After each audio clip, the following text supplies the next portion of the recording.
You're going to be like at Stripes. I just want you guys to know that we're doing a battle. I'll be right behind you. Every step.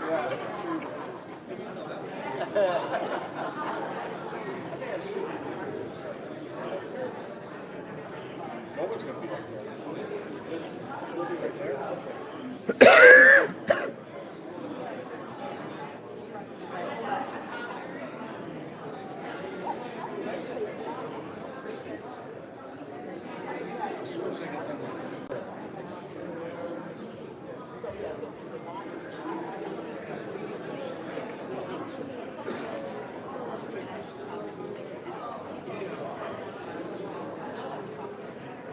I would say, because anything related to so what's the mission? Like supporting the campus. So anything is a mission for well, I would how I would explain that. That's part of it. Yeah, that's our business. That's our business. Yeah, that's really, I mean, that's the dialogue.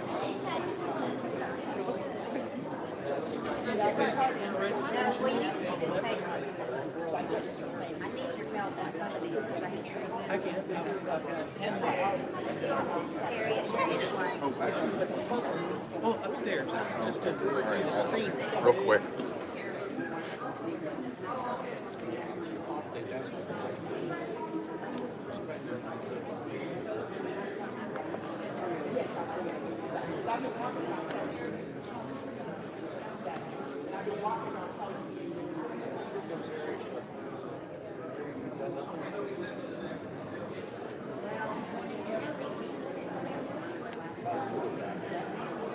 What the mission and purpose is.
Scoot past you here.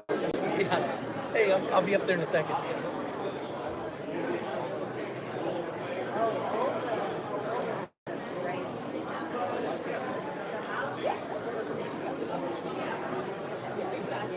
And then just run it.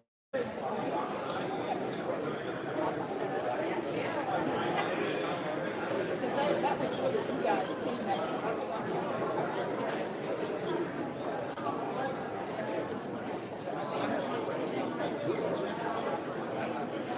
Oh, yeah, that is good.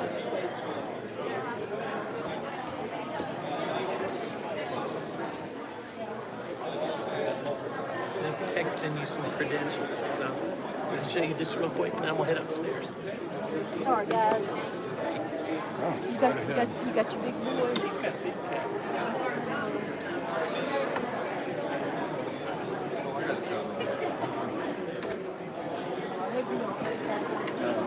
I'm wearing one. So it's hosted on alhiggs.com. I'll just show you real quick and then I'm going to run up the stairs. So once I log in, I'm going to hit voters. And this is our, see, this is the data source. Yeah. And it tells you what counties are available in the data source and what fields you can filter on. But the idea is that this one normally I can select which county I want, but you can also set a preference. Yeah. So I can say Greenville, so you don't have to fiddle with the drop down every time. But also, if I have a different county selected and I select the data source of the canvasser, it only has Greenville. So it disables the drop down and forces it to be Greenville. Nice. Okay, so let's look up let's look up me, and we'll just say, let's look up all the Higgses. Evening, fellas. Yes. Thank you very much. And I just, okay. Oh my God. Oops. Oh my God. But, Oh, so, no. and then let's give it an ungodly thing to do. 100,000 records, show me 1,000 on the screen for Smith. Oh no. The most common ever. Okay, and this is every record basically. It's less than 5 seconds, 44,000 records found. And so, I mean, it's going to be so good to be able to do this. If the search, of course, is faster. But okay, here's another thing. So let's not do 1,000 records. Let's do 50, and let's show all columns. So it will show you, and there's like 200 columns. Look at this. I mean, all these. Love this. I mean, look at all those columns on a desktop. It's beautiful. This is, and then, okay, so let's go to the Step next over one. here.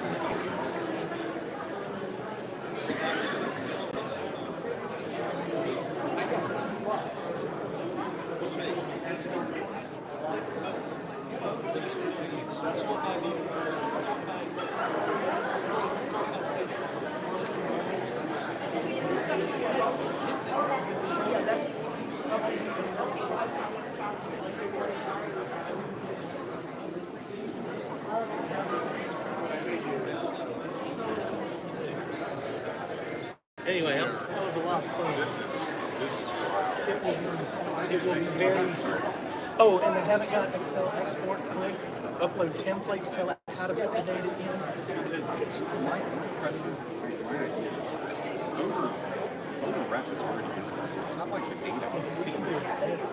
But we can also put it in pockets. And if we wanted to offer a service where we'll keep you access for it. Help us get the data. $5 a month, and you can have the data all year long. You know what I'm saying? Yeah. It's like, and we've got a team of people that Canvasser access is separate, but this access, you can separate it as a service. And Oh yeah, making the data available for simple. Because to find you, I can put in, well, his last name's Geer, and his first name, you put in fuzzy anything, and it finds anything. And I put in Austin Hill CR, and it found me because I'm Austin, and I'm in do this Hill. behind a LLC. I don't lose my house, my car. Yeah, I want to control access to it. Yeah. Just subscribers.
How you doing?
Good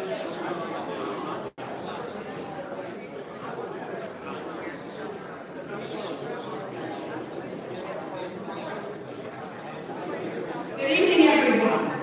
Good evening. Presidents, if you do not see your EC, please go to the credentialing desk and check in. And we have all voting members, please sit in this front section.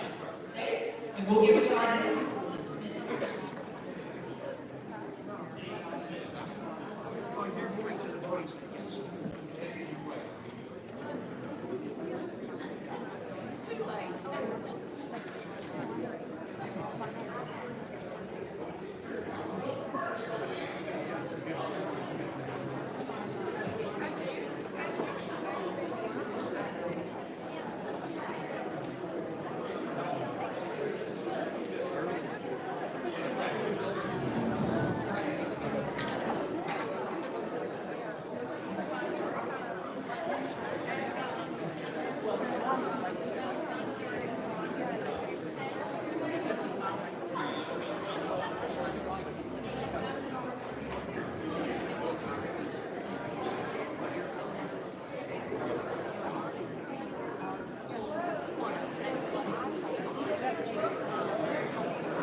Better? Good evening, everyone, and thank you all for being here, for taking this commitment seriously during what is obviously a very busy time for our candidates and for our ECs and presidents and all grassroots activists. So thank you again. We're so fortunate. First of all, thank you, Mauldin First Baptist Church, for allowing us to have our meeting here again. And thank you for all the candidates who have shown up the time.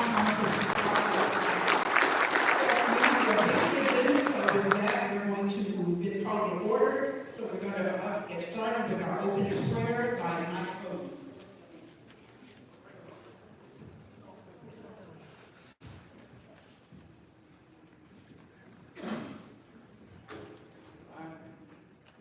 Heavenly Father, we thank you for filling this room with open hearts and minds, that we serve your agenda and our efforts to better our governance. We thank you for guarding us with wisdom and your discernment. May your will be done in these coming primary elections. And may you bless all those candidates who have made the many sacrifices to run for office. We thank you, Father, for making the increase in believers of faith and you and the stewards of our communities. May all here be a force of good. Our communities increasing our numbers so that we fulfill the promise of the first statement in our Constitution, we the people. Amen. We thank you for your grace, the fruit of the Spirit, and we pray, Father, you work in each and every one of us to live and act by your word. It's in Jesus Christ's name we pray. Amen. Thank you. Thank you very much.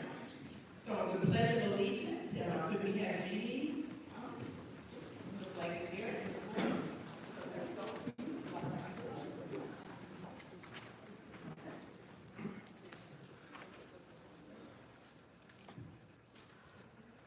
Okay.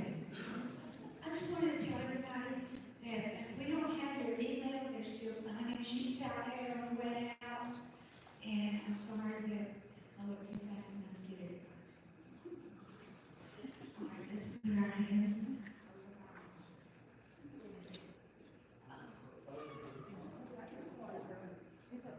Oh, okay. Sorry.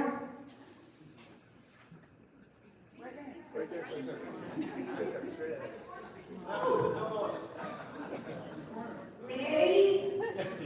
I pledge allegiance to the flag of the United States of America and to the republic for which it stands, one nation, under God, indivisible, with liberty and justice for all.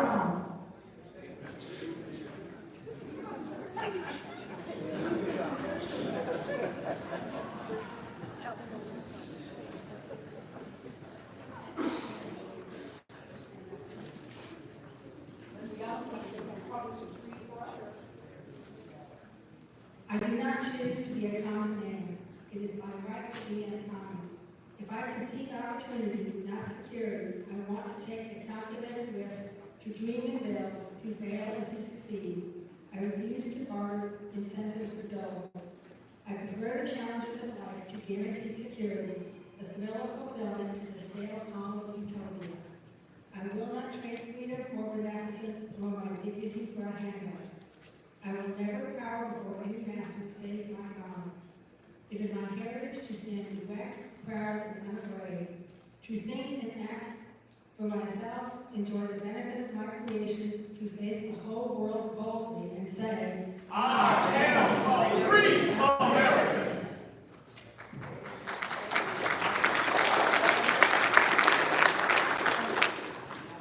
Also, for any of you who are doing on, we still have 250 door hangers left.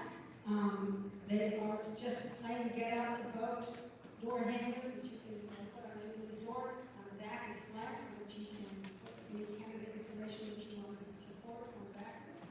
Come see me afterwards if you want some. So if there are any elected officials here tonight, veterans and their families and visitors, would you please stand?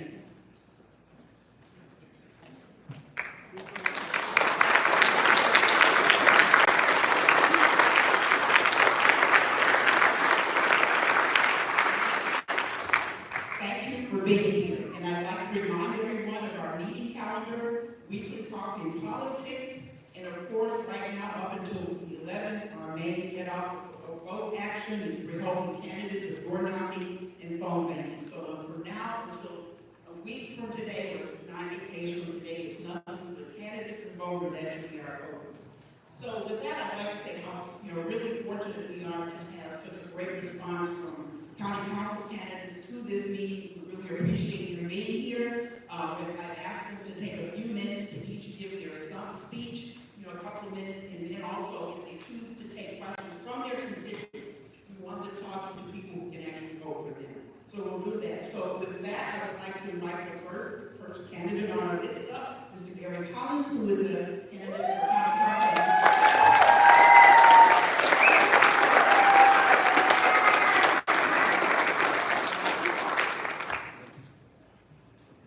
Thank you very much for having us here, whether it's GOP, Greenville County, or any other forum that we have. We always want the opportunity to get out there and express what we are for, not what we're against. We all know what we're against, but we're going to tell you what we're for, and that will make a difference. Let me give you a quick bit about myself. Born and raised in Indiana. I was one of 13 kids. Mother and father died before I was 7. I was put into the foster care system. 7 group homes, or 7 foster homes, 4 group homes. I made it through the system, folks. System works. And so many times you hear someone when they say foster child, you're like, no, we made it through the system, okay? That said, I got to South Carolina as quick as I could. And to stay what we call the greatest state in the country. That's the Mauldin state. Amen. And so that's why I live in a little 0.86 of an acre of 5 forks in Squires Creek. Me, my 3 kids, and my wife. I'm fed up.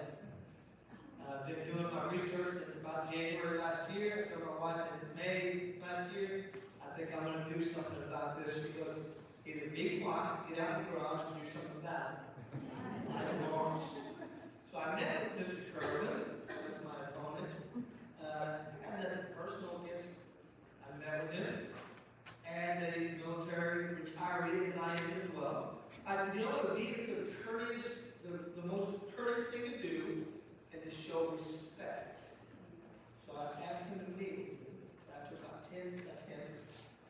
So I did a exit reel, so I took my own moment for an introduction. So I was sitting there, and I asked if I could buy his breakfast. He didn't mind. That's fine, we're good. But I wanted to explain to him. I said, sir, with all due respect, I'm going to run against you. The eyes did one thing, the upper lip did another. Now that said, as an intel analyst, you realize there's something not jiving with the facial expression. Okay, because you're taught to learn certain things, not what you're confronted with, but what's around you and what you observe. And so that said, I said, I'm not going to talk about your family. I'm not going to talk about your person or your wife. I said, my faith was me above. Amen. I don't have to tell you I'm a Christian. If you can't see I'm a Christian, then that's my problem. And that's my problem with him, not with them. So I carry a stone in my pocket. If anybody wants to throw stones, I got it. So that said, and I told him, I said, your record, I've got it. Your voting record for the fields, I've got it for all the developments, blah, blah, blah. I said, I'm going to put it out on every church. And he said, why are you running against me?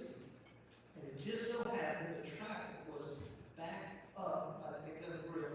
I said, if you look over your left shoulder, that's the answer. And it resonated. At that point, I offered again to buy the breakfast. I left a tip and I said, have a good day, General. I'll see you on the battlefield. Like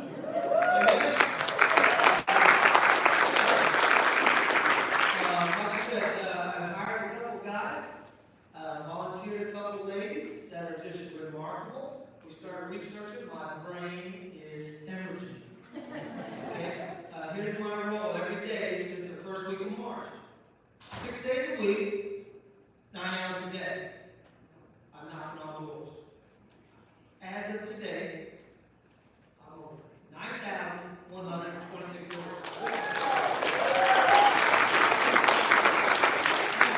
You say, well, that's pretty good. Well, I'm at about a 20% contact rate, and then about a 12% callback rate. So I'm right at 32%. So if you look at the numbers, which I am a numbers guy, I'm one of those geeks, I have sharp pencils in my pocket. Okay?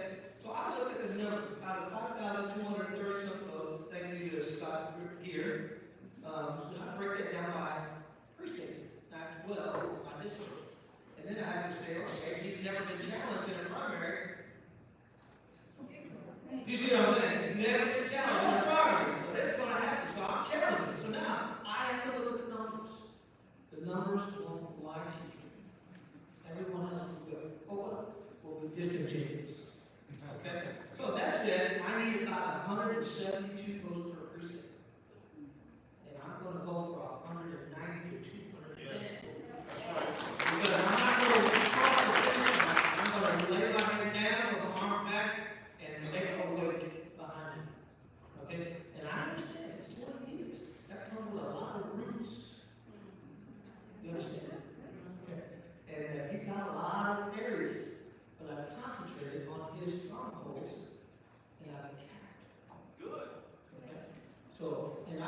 the way out to Coachman Estates. I've gone all the way out to Stewart Road, up where the God's country is still beautiful.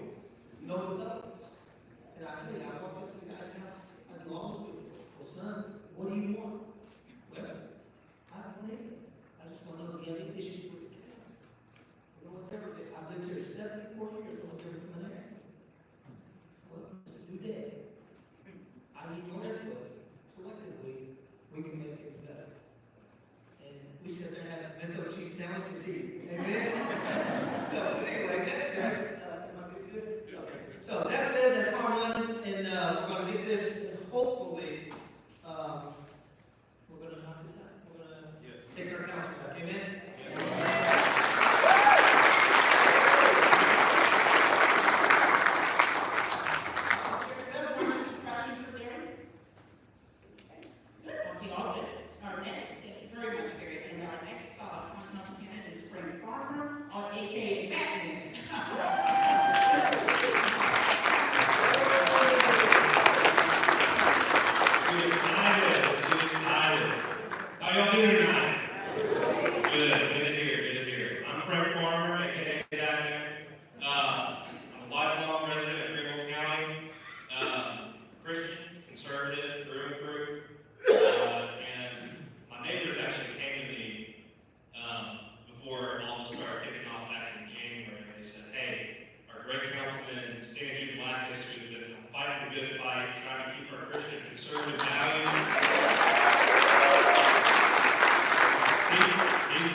What I do is I make sure at the end of the night or during the middle of the day that I'm checking my emails, checking my phones to make sure that I've answered any single questions or concerns that you may have. I will do that while I'm on county council because you deserve a voice.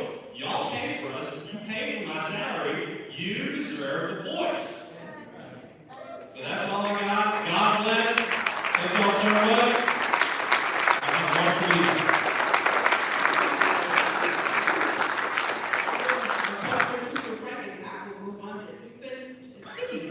I hope I can do you again.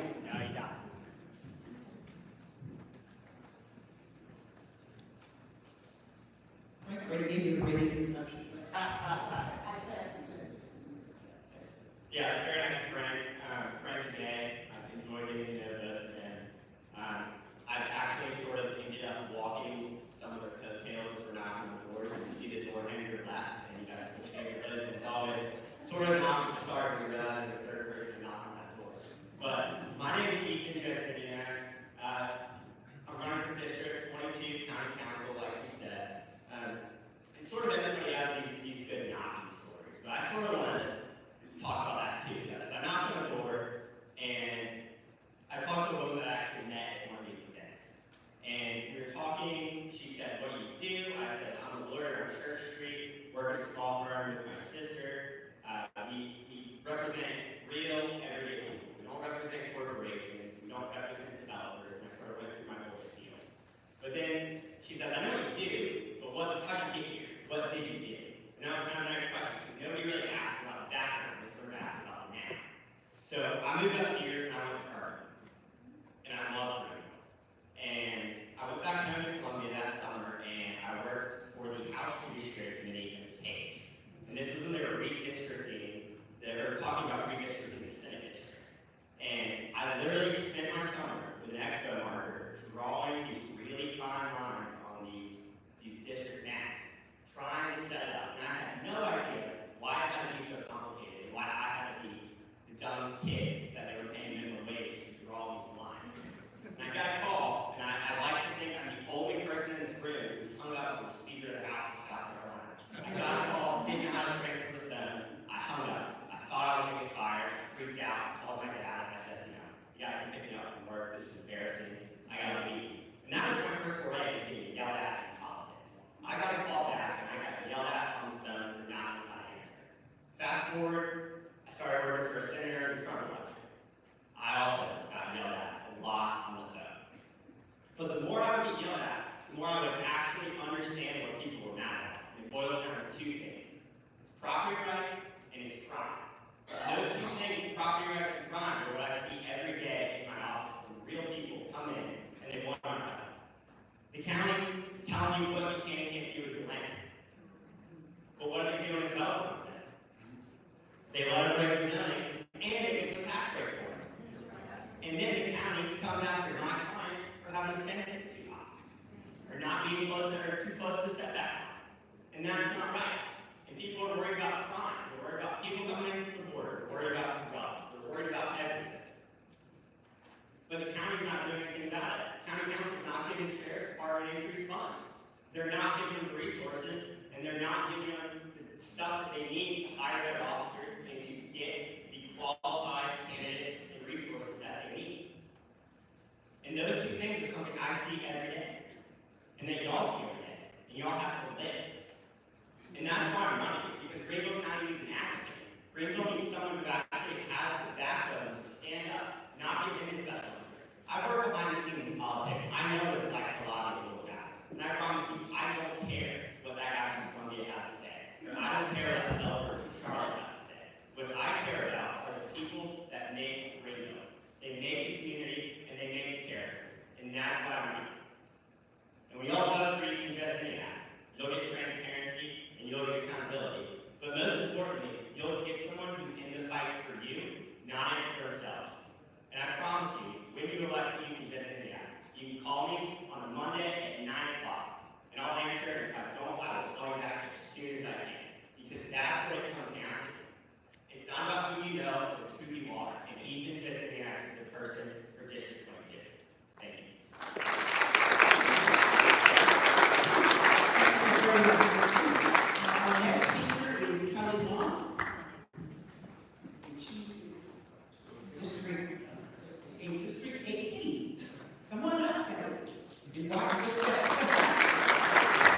our sanctity of human life, our kids, their innocence. They've sold us out. Give everything precious to us and just handed it over for nothing, just to get money in the account. And it's wrong, y'all. We're not intimidated. It's wrong. We have the most beautiful place in the world right here. I've never left. My whole family lives here. And it's time that we stand up and get our voice back. Yes. And so it's time now to do that.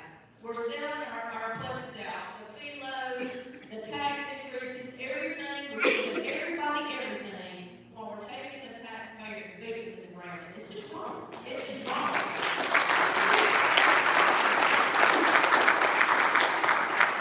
It's time for us to stand up and say no.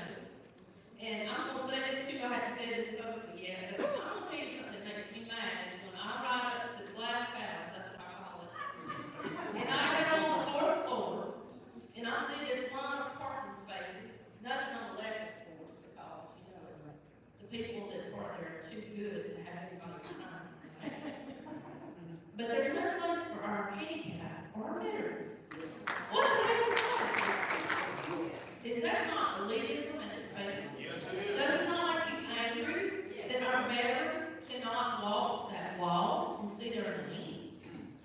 This is about the people. Greenville County is about the people. The county council reports to the people and nobody else. So what I want to encourage you to do is if you have someone that represents you and they don't talk to you and they treat you like nothing, which is how some of them do, honestly, you need to vote them out, fire them. Because they're not worthy of your vote. It's just that simple. And we have to realize that when people show you who they are, you better believe them because it's not going to get better. Okay? So if they're doing that now, it's going to come up down the road. So what I want to tell you, the reason I'm running is I want to return the voice to the people of District 18. And I know in doing that, I affect every other district, right? So I give you a better voice. Yes. People that say that they're Republicans and don't go by the Republican creed, they're not Republicans. And they're it's a lie. They're pretending to be one thing and they're not. So they're voting for higher taxes. Heavy governments that are limited government. If they're trying to control every single thing we do, it's wrong. And we've got to stand up and say no, because at the end of this game, if we don't, they'll own our property. That's the end game, if we don't. So we've got to push back on the taxes now. We've got to stop it. I work in the mortgage industry, and I have 12 young couples that I've been working with for a year, and they still cannot buy a home because of what's going on in this economy. And they can't hardly afford to rent either. So our children and our grandchildren are not even going to be able to own a home if we're not careful. So we have a lot of work to do. And District 18 is 1/12 of that work. But I'm door knocking every day, and I'm calling, I'm sending out letters, I'm doing everything within my power to unseat my opponent, Mike Barnes, because I know he doesn't care.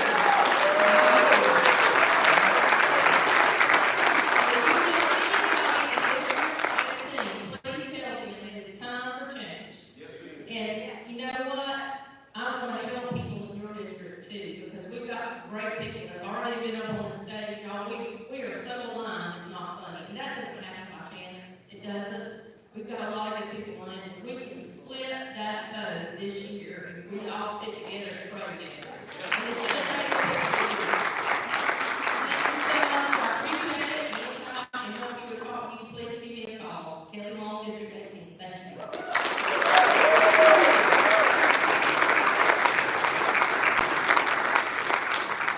Thank you, Kelly. I'd just like to advise or inform everyone that we actually invited every member, incumbents as well as candidates for county council. So just wanted to make sure that you all knew that everyone had an opportunity to come here and speak to us tonight. And now I'd like to introduce Mr. Court again.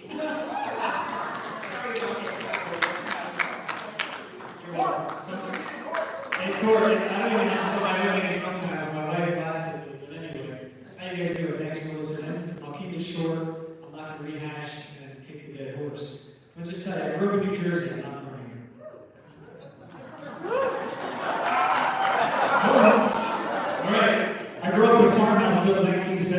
was 6 years old, I remember sitting at the kitchen table looking outside, not through a window. Okay? So I didn't grow up with a silver spoon. But anyway, I got there when I was 17, I joined the Army, I was a medic on helicopters, and I looked up at where I said I can do what those idiots do. Got my degree, and 4 years later, joined the Marine Corps and flew for the next 17. I retired in 2013, 21 years of service. It was my privilege to serve, because I tell you, I love this country. And without the guys in the military that go over every day and do the things we did, we wouldn't have them. So anyway, got out, worked in some factories for a while, but shoot myself, not literally, I'm okay. Came back to flying, my wife's today, going back to flying, so now I'm a maintenance test pilot for the Army Council. I have a flight school in downtown, so we can get some lessons and take care of the scary death and come do that. And I fly privately for people. What brought me here? Frustration in our federal government, our state government, our local government. And I said, my wife and I sit at the table with my kids, because we talk politics with my children. A 10-year-old asks questions like, why would any girl why would a boy want to be a girl? Things like that, right? Because if we talk about those things at our table, it's important. Kids need to grow up and learn what's right and wrong. But I said to my wife, I'm so frustrated at the county right now. Just the arrogance and the elitism. Like Kelly mentioned, right? So on the first Monday Club, that was yesterday, seems like a week ago, I gave a speech, and when I went to officer school in Greenville, they teach you something called officers eat last. And I didn't mean it literally, right? But a lot of the elites, and even Chris, my opponent, took it literally. He made the joke, well, I still haven't finished my lunch, so I guess I'm eating last today. They're so elite, they're so arrogant, they don't understand what that means. It's a term about leadership.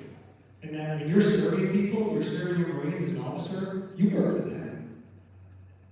That's what they don't understand at the County Council. Chris doesn't get that. A lot of those guys out there don't get it. They're elite, they live like that, and they don't want you part of the system. There's people that are so smug they won't even talk to me. They walk right by me and know who I am. Because if I get elected, it's going to be the last stop the gravy train makes. And that's very sympathetic about, thank you. But there's people who get on me lately, like I'm being too aggressive, but I'm a Marine. And this is a good fight. And I'm not going to lose it by not bringing out the truth. I haven't said anything disparaging about him, his family, or anybody. But I didn't tell you the truth about what's going on. And you need to know that. And hopefully everybody in District 1 or even any of these districts, what's going on in County Council, the deeper I dig on the onion, the rockier it gets. And it's a tragedy because they're not working for us. So anyway, that's why I got in this race. I have nothing to gain. As a matter of fact, I sat for 3 hours this afternoon and caught up on my own business with the suffering. Because this is more important. It's more important for the kids, it's more important for you, it's more important for me, it's more important for everybody. I'm not going to make money like my opponent. These guys, you should not be on County Council and be able to make a decision that affects you financially. So, you got a long way to go here. I'm glad about Steve. You got a taller business to go last. Even Alex and Jay, we got to get down here and rehash everything. But thank you for listening. If you're District 21, there's 3 things I tell them to stop. Hey, if you like what you hear, please tell everybody you know. Don't vote alone, and small donations help you collect data for life. Thank you, and have a great day.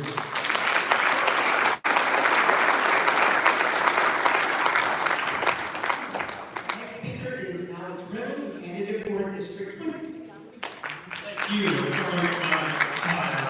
I was torn up until I get the last possible vote. And in District 20, Joe, I'm up in your territory pretty much, and the northern parts of it. So I didn't risk stopping the change, and I got here right as we started. So thank you all so much for having me tonight. Again, I'm Alex Reynolds.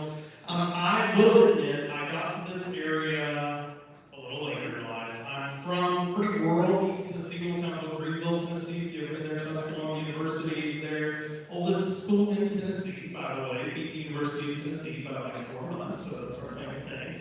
But I grew up there. I came down and settled up in the dark corner of Joe Diddle's territory at North Greenville University. That's how I got to the upstate. While I was still working in North Greenville, started interning at Taylor's First Baptist there on Main Street, Taylor. So the stage of a Baptist church is always my home. So you're going to have to watch me on time back that here, Joe. I get a little long-winded. But after being at the church for a few years, we one day kind of started looking out the window and realizing, Taylor First Baptist, 150-year-old church, we started looking out the window and realizing, hey, we don't know a lot of the people around here. That's not an uncommon thing that happens in mid-sized churches, larger churches like that. That started me down a path where we started this nonprofit organization called Taylorstown Square. Through Taylorstown Square and the whole journey after that, I got really connected in with the redevelopment going on at the Taylor's Mill, just kind of helping at the beginning, there was a gentleman named Kenneth Walker, he bought the place. And I still remember we set up like a tent. It was a November night. We were like helping direct traffic down as the artist studios that set up down there were like just trying to get some people to come down and visit them. And really that was kind of my introduction, little did I know, to grassroots campaigning, right? Like there was no budget, there's no, Taylor's Mill is still a fairly grassroots endeavor. And that whole process really was a grand introduction between the Taylor's Mill and some of the Taylorstown Square things that followed it to Greenville County. Now, again, I'm not from this area, but Main Street Taylor's has been, obviously, we've put a lot of focus in on over the past 10 years, but when we started, there wasn't, a whole lot of anything. Councilman Sid Cates was the councilman at the time, worked with the Sid quite a bit, Dr. Cates there, on a Taylor's community plan, and then we did a zoning overlay district, which is kind of funny as I'm looking at District 20 now, these are a lot of the same tools, especially in that Mountain Creek area that are coming back up, as we're trying to figure out how do we manage growth in this county, right? As I'm out door knocking, similar to what Gary was saying, what's the number one thing? It's what we're all hearing when we go to doors. What are we doing about growth? What are we doing about this traffic? What are we doing about preserving our heritage and our culture that made this place what it is? Through Taylorstown Square, we were able to get involved in the preservation of the Chick Springs property, which I'm excited to announce the nonprofit acquired just last week after a 20-year effort that I can't take credit for starting, but we certainly doggedly pushed it across the finish line because at the end of the day, I'm someone who puts my head down, gets to work, and gets things done. And that's how I've always been. Joe can attest to even his time on the P&D committee on council. Yeah, there were all these projects. I'm always up there talking to Joe, talking to the other members of council because at the end of the day, I will work with whoever I need to get stuff done for the citizens of Greenville County. And that's what I've been about for the past 10 years. It's what I want to continue to be about if the citizens of District 20 choose to let me in county council. So that's a little bit of where I've been. My day job, I work for a software company doing sales. So nothing real estate related or anything like that. I sit in my office at my house most of the time talking to clients in California and Texas, occasionally New Zealand. They have some pretty interesting time zone and accents down there. But other than that, between that and the work with Taylorstown Square and community work, really this has been a journey, right? Having to get out and talk to people and get out and talk to even more people beyond what I've ever put myself through. But I'm happy to be doing the work and I'm excited to continue that work for the citizens of Greenville County. I am going to have to take off a little bit and let her go. There's a group of volunteers that was already scheduled to be at my house tonight, so sorry about that. But my website, mySCGOP.news, has all my contact information, so I'm going to go do some more volunteer training. Thank you so much for the opportunity, everybody.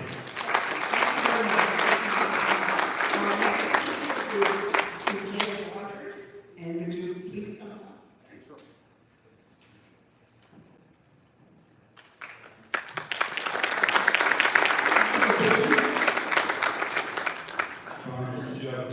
Hi everybody, I'm Jay Rogers and I'm also running in District 22.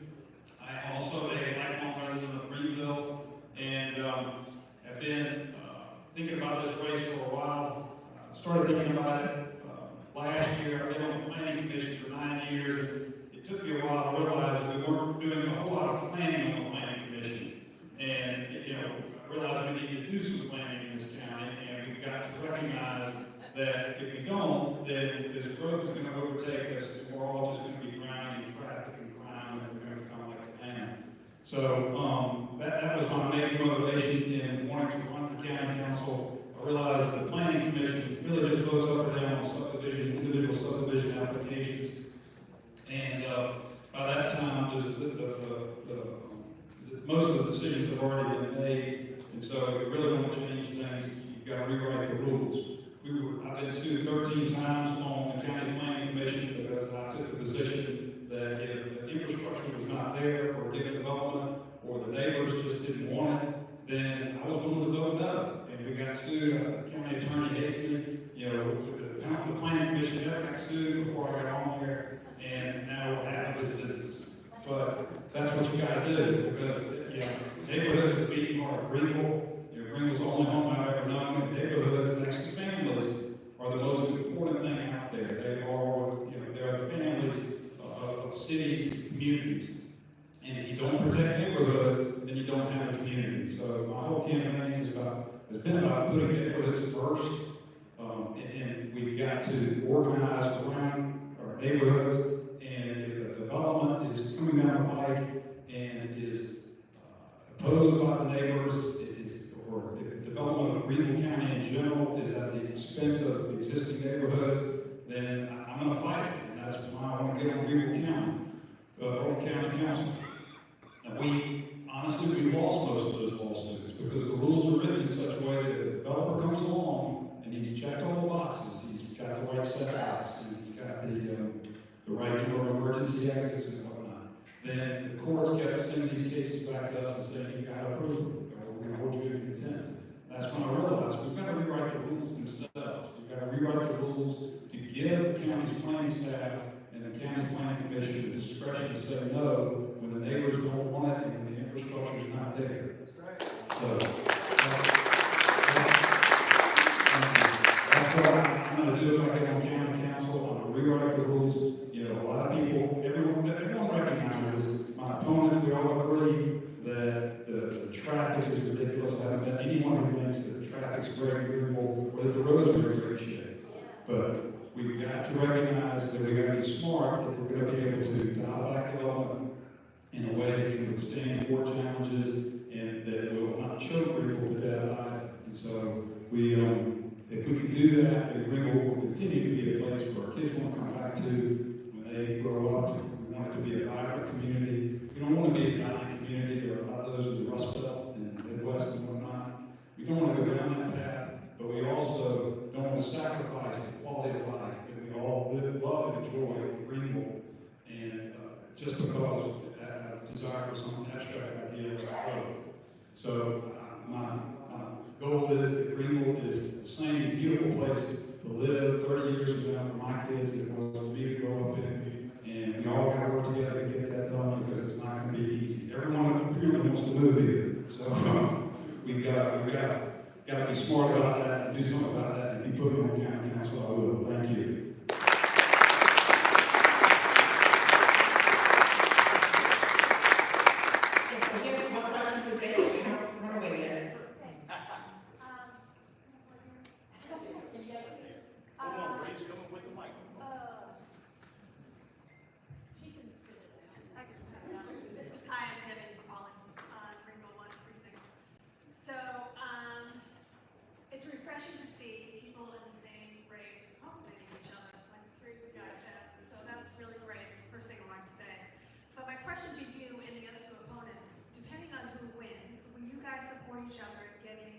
your ideas in front of each other and making sure you guys have a common goal, no matter who wins your district.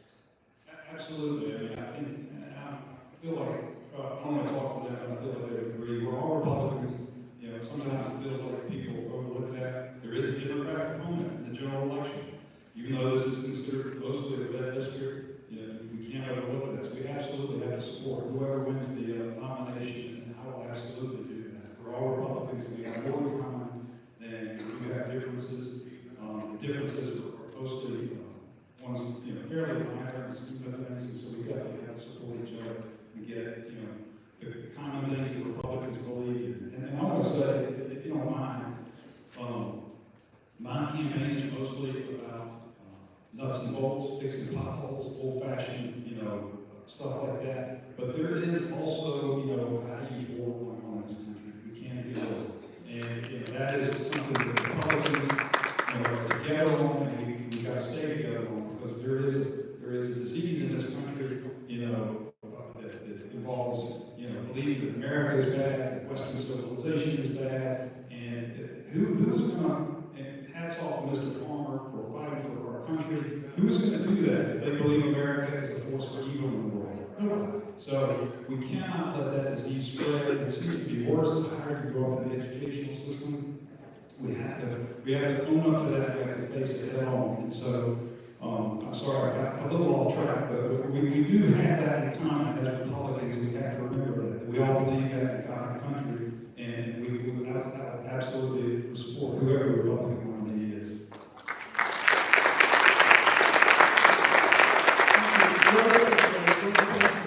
Remember that, from a battlefield standpoint, divide and conquer is also something that we have to be aware of. And Charlie, I'm sorry. Can I ask also a question? Sure, go right ahead. I'd like to ask you, Mr. Rogers, too, what are you going to do about the philos? We're tired of all these philos being given to everybody, and we're being taxed to cover. Sure.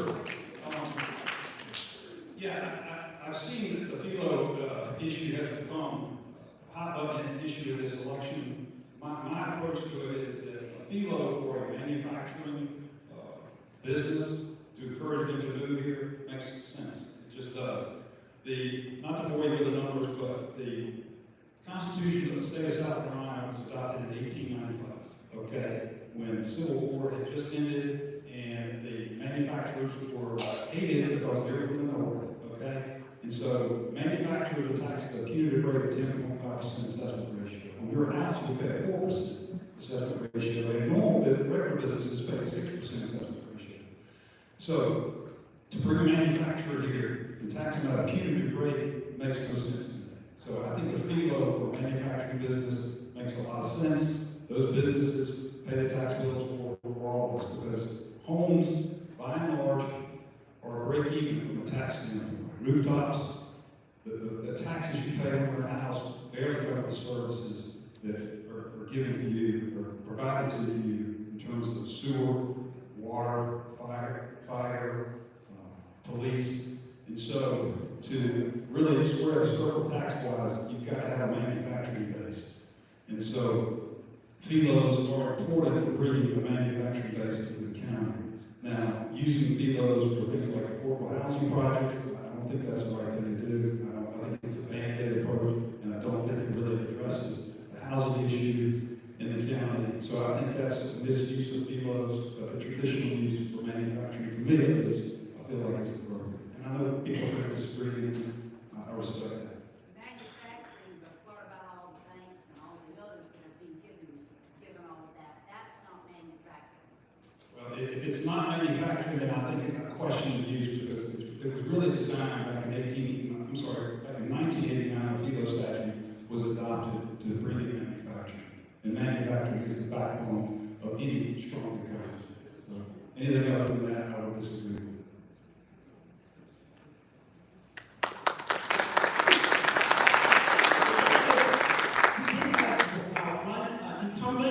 Steve Shaw, who actually said he was tentative, and I do not see Steve in the audience, so I think that was our last county council candidate. Let's give all of them a hand. Again, thank you all for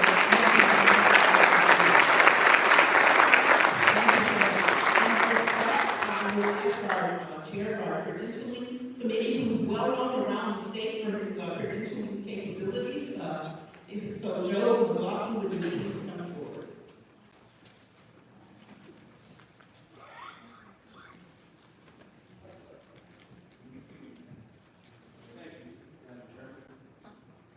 Tonight, folks, we appreciate you attending. We have 82 precincts present.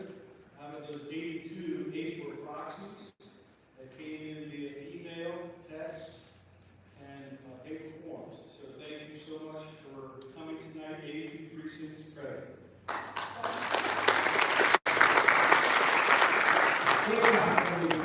Thank you. So the next item on the agenda is our treasurer's report from our treasurer, Mary Wheeler.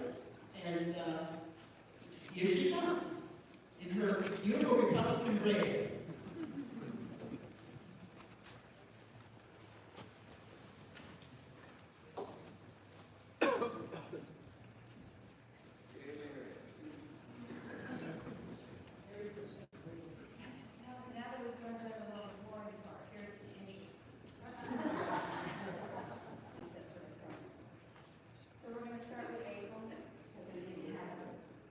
Everybody hear me?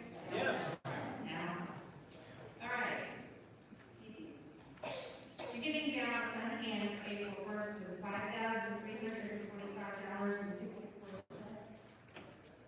General donations were $1,037. Membership dues were $1,068.30.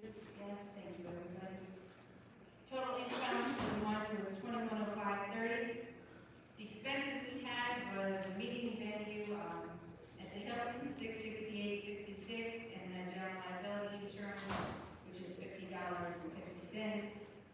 Rent, utilities was $1,300, and we did have the party promo outreach efforts. We gave them Greenville Drive. The deposit for the candidate forum, which we had this month, is $620. We had $32.84 in office and printing expenses, and so the total expenses were $26.72, and an ending balance of $47.78.92. Not a vehicle.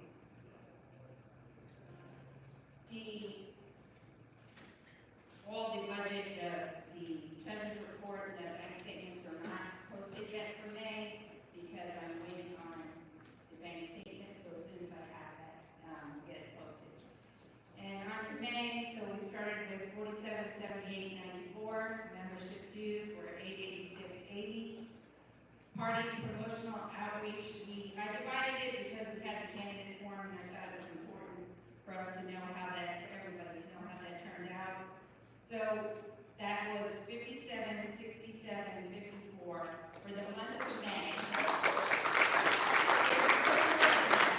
We had some people that made donations that did not get here in May, which I paid for my accounting, but anyway, I'll give you the totals. We had a little bit of door hangers, donations for that was $15, and then of course, the state convention bus, was $1,360. We had an anonymous donor for a good bit of that, and thank you so much, wherever and whoever you are, because that really made a difference. So our total income was $8,029.34.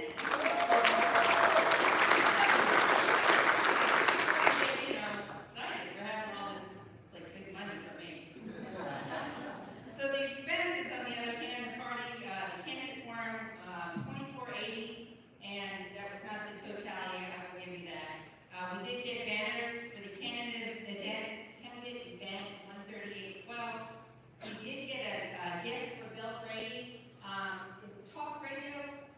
Bill Brady, and he changed time slots, and we got him as well as his little. Oh, and yeah, he did. That's one we did. Nothing changed for the. I'm a little behind, guys. But we did get him a gift. There was some nice glasses. I think it was We the People, or the Constitution was on, I forget. And they were $30.73. And then the expenses for the state convention was $16.85. Excuse me. Rent utilities $1,300. General liability insurance $50.50. And of course the meeting venue for First Baptist Church, Mauldin 200. Total expenses $58.84.35. We ended with a balance of $69.23.93. So it's not too bad, guys. Not too bad. I do encourage everybody who is not currently a member to please consider becoming a member. I am sending out renewal letters. I got the time for May. I tried to get them out ahead, but obviously that did not happen. So, but thank you for everybody who is a member, for those of you who have renewed. That is a big, big help. Thank you so much. The final numbers for the candidate drive, the Greenville Drive Candidate Forum. Income was $62.67.54, and the expenses were totaled at $3,100. So we actually had an income of $31.67.54. And I want to say a big thank you now to the sponsors, because they were a big part of why we did so well. And those sponsors were Congressman Timmons, Bruce Bannister, Tremaine Booker, Sarah Curran, Mike Ellis, Frank Farmer, or better known as Batman, Bryce Garrett, Jay Gresham, Kurt McGahey, J. Jay Rogers, Stan Subalakis, and Paul Wittgenstein.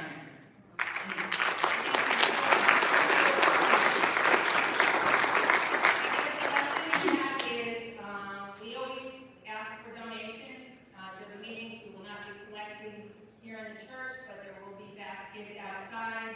And if you feel the movement, please help us donate. Yes. Can I help you, Gigi? I feel like a teacher. I just wanted to tell everybody that there are forms out there if you want to rejoin or if you want to join for the first time. Okay, so we have membership forms outside. That's great. Thank you so much, everybody. I appreciate it.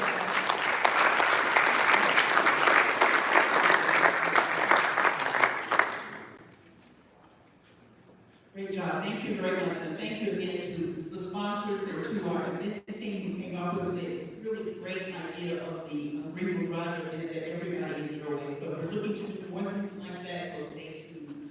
At this point, I'd like to ask our Secretary Angie Fisher to come up and talk about the minutes. We did receive a request for a non-actionable correction on the minutes, so we're not quite sure how to handle that. I'll let Angie comment about the minutes that were sent out, and normally we could just approve them with consent, but we have this correction to deal with. So Angie.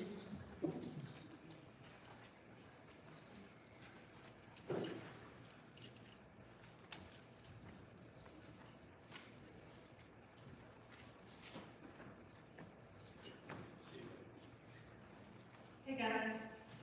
Okay, so the minutes were dispersed to everyone or distributed to everyone beforehand, and you should have already gotten those. I did have an inactionable correction. It wasn't very straightforward, asking me what to do.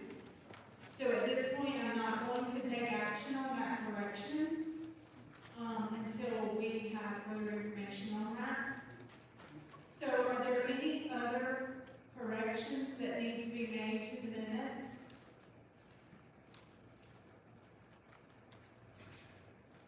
Okay. So consider approved? Yes, consider approved, yes, right, recommendation from the okay. Thank you very much. Thank you.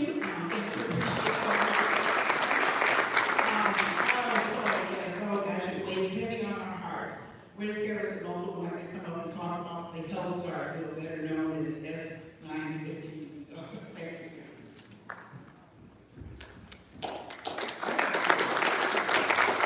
Good evening, Patriots! Today, we have been working with our legislators, especially in the Senate, and I'm going to get back to this in just a second, but I do want to let you know on Wednesday, they are planning a vote to overrule the will of we the people. They're trying to add an extra day and add S915 to it.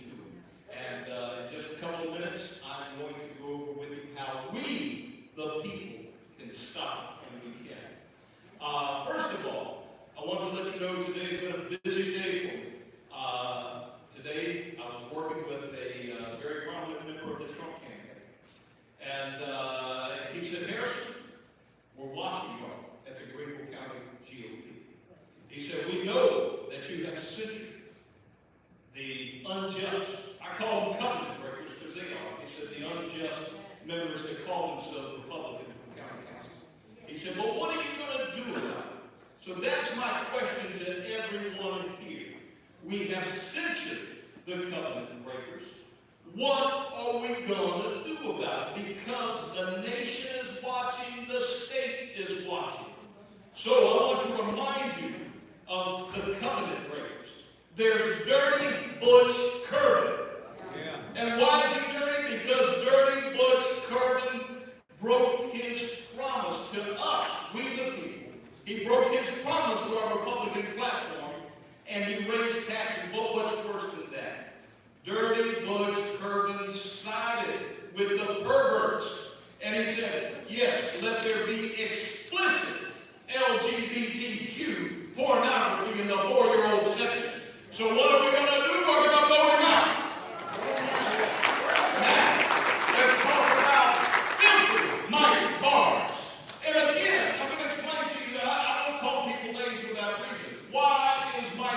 filthy sayings. He voted to keep that pornography in the and it was explicit, folks, in the 4-year-old section of the library. He wanted to indoctrinate our children with that filth. And then filthy Mike Barnes disregarded the will of the people, and he said, no, I will raise your taxes. So what are we going to do with filthy Mike Barnes? Vote him out! Next, last but not least, let's talk about Greedy Chris Harrison. Greedy Chris Harrison. Many of us were on the Zoom call with Greedy Chris Harrison, and we told him, don't do it. Don't raise our taxes. We have to do more with less in our own homes and our own families, and we expect the Greenville County Council to do the same. And what did old Chris Harrison, Greedy Chris Harrison, do? He voted to raise our taxes. So what are we going to do? Vote him out. Folks, people are watching. Let's put action with our faith. Let's put action with our words and vote those covenant breakers on county council out and replace them with righteous leaders that were up here on this stage tonight. Now, I've been working with our state senators, with our South Carolina Freedom Caucus today, and they said, Harrison, on Wednesday, this Wednesday, June 5th, they're having a sign-and-die resolution, but they're trying to slick us. Because under the current law, they couldn't bring S-915 back up. Because, thank God, Josiah, Jordan Pace of the Freedom Caucus, outmaneuvered. However, this is what Muriel Smith and Thomas Alexander are trying to do to us. On Wednesday, they will be holding a special session to add an extra sign-and-die day to the calendar. And then by doing that, they will be voting to add S-915 to that extra day. S-915 is the Health Star bill, folks. I've read it from beginning to the end, and it's bad. And I'm going to quote you a section in it. I'm going to quote you 2 sections in it. S-915 says that if the governor calls a state of health emergency, that the Health Star, they call him the Health Secretary in the bill, they said that the Health Secretary will have the power and authority to order the National Guard, all South Carolina law enforcement to detain, arrest, and quarantine any South Carolinian that he deems a threat to the house, to the health of South Carolina. Do we want that? No! And on top of that, in this same bill, the legislature and the governor, when I say legislature, the South Carolina House, the South Carolina Senate, and the governor, give up their powers to review and advise the financial dealings of the Health Star, and they give it to the Health Star. So what does it do? The Health Star bill creates a bureaucrat who is unelected and gives him unlimited power over we the people and our liberty. And I have this to say about that. Gates of hell, no! Because that's where it comes from, folks, and we can stop it. Now, this is how we stop it. I need everyone in here and those on that are watching my social media. Call your state senator, and for Greenville, I'm going to list them. White Loftus, Ross Turner, Scott Talley, and especially call, email, and text Shane Martin and Tom Corbin and tell them on Wednesday, this Wednesday, June 5th, vote no on the Health Czar Bill S-915 and vote no on the extra signing die day. And all you got to say is vote no on the Health Czar Bill. If they give you a bunch of, well, it's not that bad, folks, I promise you, this is the worst threat to our liberty as South Carolinians that I have seen in 6 years working with our legislature. But we can stop it. If you have friends in Spartanburg, ask them, please text, email, call Josh Kimball. Tell him to vote vote no on the health STAR bill. We can stop it. Where we stop it is in the Senate. It requires a 2/3 vote of the Senate and the House to pass the extra signing day and to pass putting the health STAR bill on it. Guess what? That means we only need 16 senators to stop it. Right now, folks, we're at 12. We just need 4 more.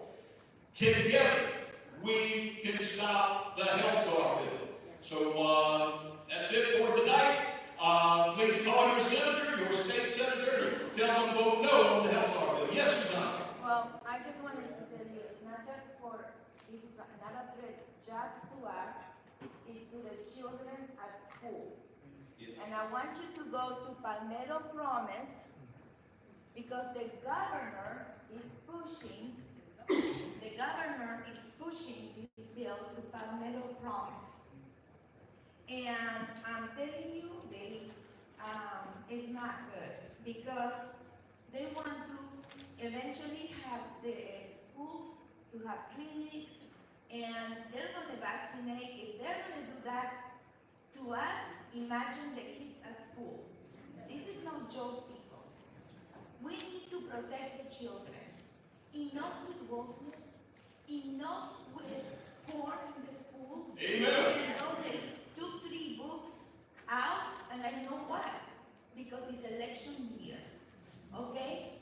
But I know there's still stuff that shouldn't be. Today I got a message that a teacher got a pride package that is not coming through the purchase of schools, and they're putting that into the children.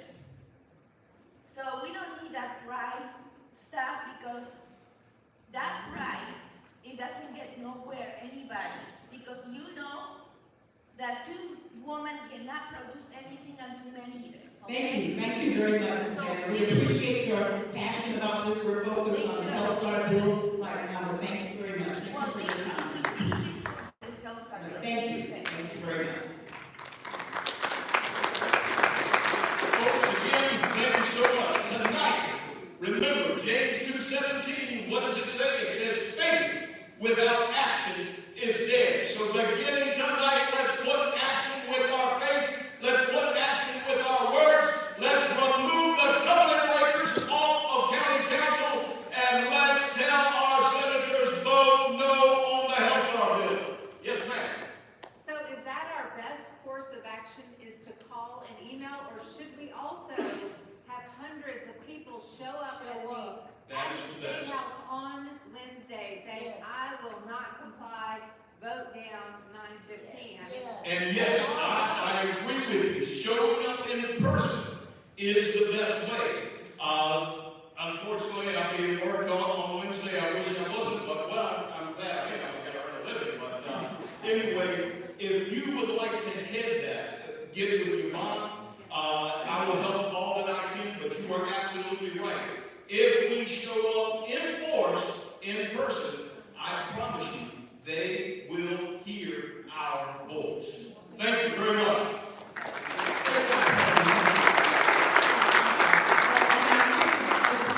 We'll talk a little bit later in our presentation. In fact, if you can go to the next slide about battlefield tactics. But the reality is we have to think about, do they fear us more, or do they fear Henry McMaster and their money interests? And so that's the reality of it. So we need to, as we go forward and plan actions, think about who they wants to pray, who the legislature wants to pray. So I just have a short presentation for you guys tonight with some great graphics from our chief of staff, Long Way. So the first reminder, I'm going to talk about what's our purpose. You know, if you ever wake up one of those days thinking, what am I going to do today? It's always a good task to kind of remind yourself, you know, what you're in this for. We're going to talk about the primary course. I've got a really interesting story for you about our RNC and then our calls to action.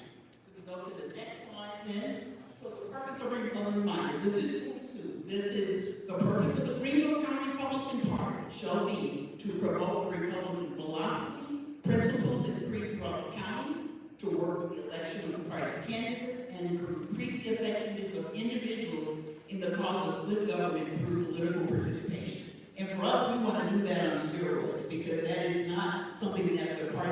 traditionally invested a lot in, particularly for people who, like us, are considered newcomers that have not been anointed, you know, in that quote, don't know about what's going on. So anyway, next one.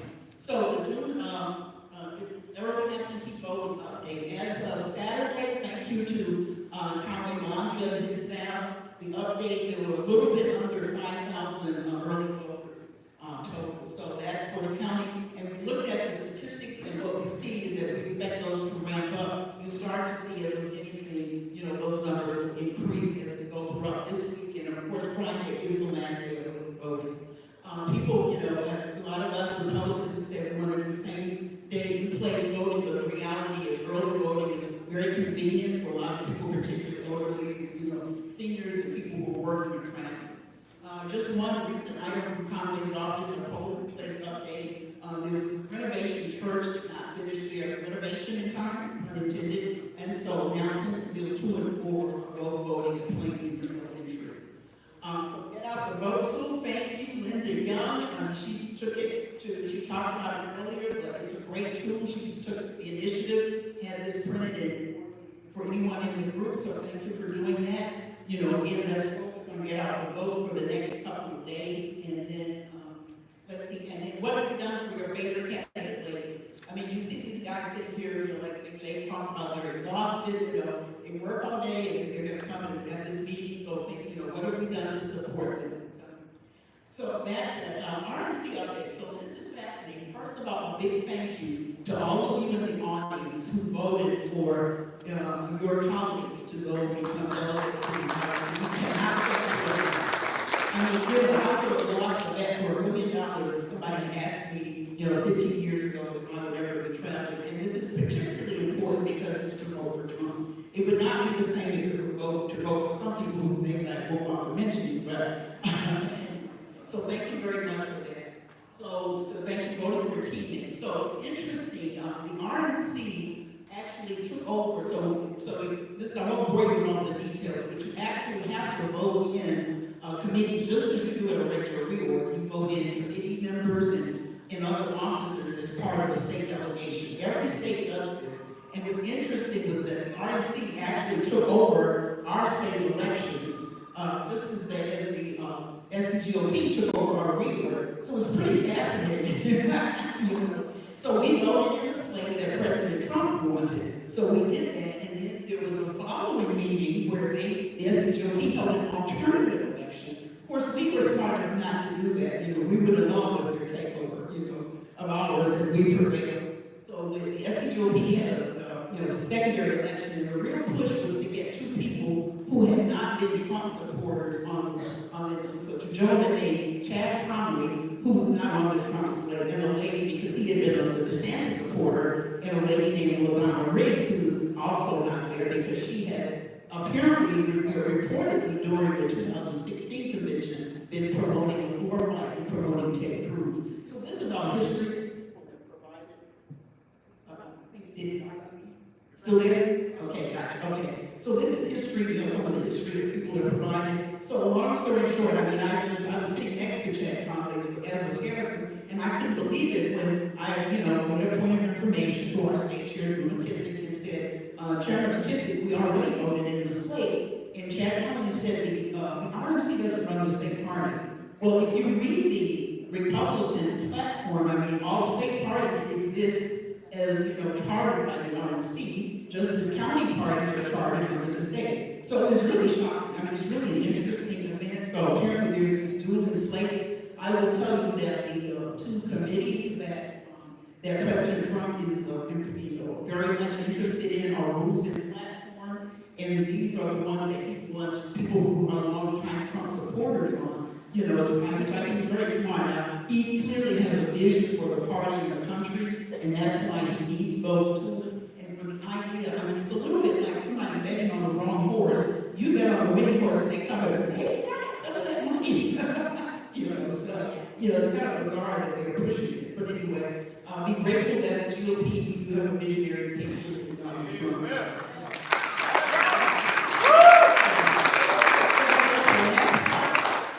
Congratulations. So those are the people, those of us who, you know, were fortunate were part of that delegation. So it's Lisa Chang, who's here tonight.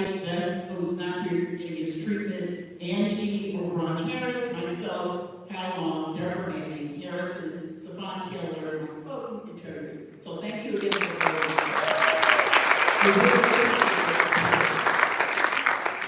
Okay, and then Pastor Admiral, I just love for it because I'm like Gary Collins, I'm a numbers person. I just love throwing this up, reminding people that that's the number of Republican voters in Greenville County times the 7 interactions that we have to have with people in order to have some influence over them, that they will trust you. And I will tell you it works because I've had a number of people call and ask me and say, who do you think I should vote for? You know? And so it's really good. So it's a credit to all of us. I mean, they see what we're doing to be involved, to try to educate them about the issues. So, you know, pat yourselves on the back because this is, as you all know, it's work. And I can't say this often enough. I think we have an amazing level of dedication and just hard work in this team that I would not trade for anything. So my last slide, so somebody mentioned our gift to Bill Brady. Well, Bill and I'm sort of buds, and I love talking to military people like him and Kurt. And one of the things that he pointed out to the group, he says, you guys have he's in a great group. He says, but I have some recommendations. He said, first of all, you need to be better focused. You know, you cannot do everything, and I think that makes sense. There's just a lot of energy, but it's a little bit, sometimes it's like whack-a-mole. And I think that lack of focus really lends itself to being manipulated because it's very easy for someone to come in with a shiny object for us to get excited about. I mean, you see something on Facebook and everybody's, oh, you know, the hair is on fire, you know, all of a sudden. But it takes you away from your primary mission. Really, we're doing that before that happens. In our vision, what does success look like to us?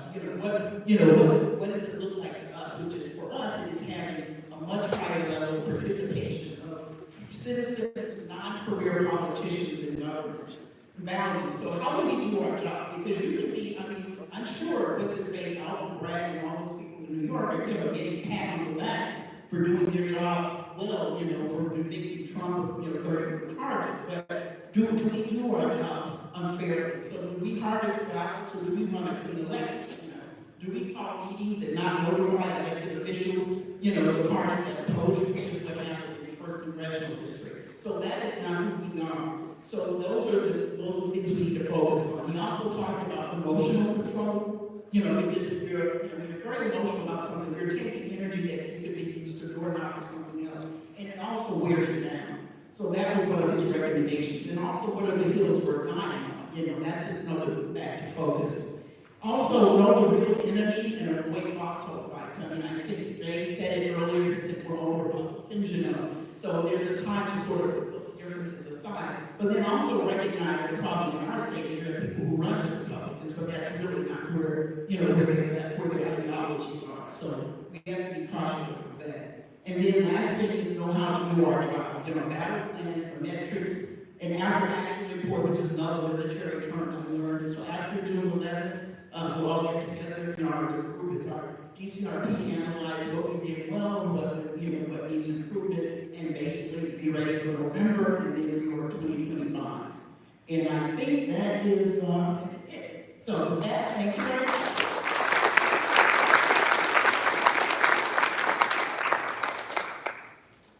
So the next item on the agenda is 2 items of new business. So can you please make sure you come up to speed, give your precinct, your name, and make sure you say whether or not you were credentialed in, because we have an issue with swapping credentials occasionally. So the first item on the agenda is actually a resolution to adopt social media rules, but based on recommendation from our parliamentarian, we don't need to run it. It's not a rule, we're really adopting a policy. So is Griffin, Griffin, okay, perfect. So I can have Griffin Callahan, and all you need to read, Griffin, is the actual policy and not the resolution itself. Okay? So if you can read that in.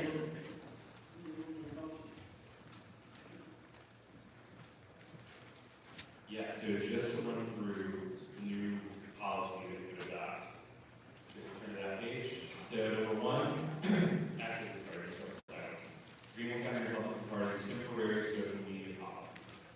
Number 1, only social media sites that have been officially sanctioned by the Greenville County Republican Party, hereafter referred to as GCRP, and utilize any of the logo of the GCRP.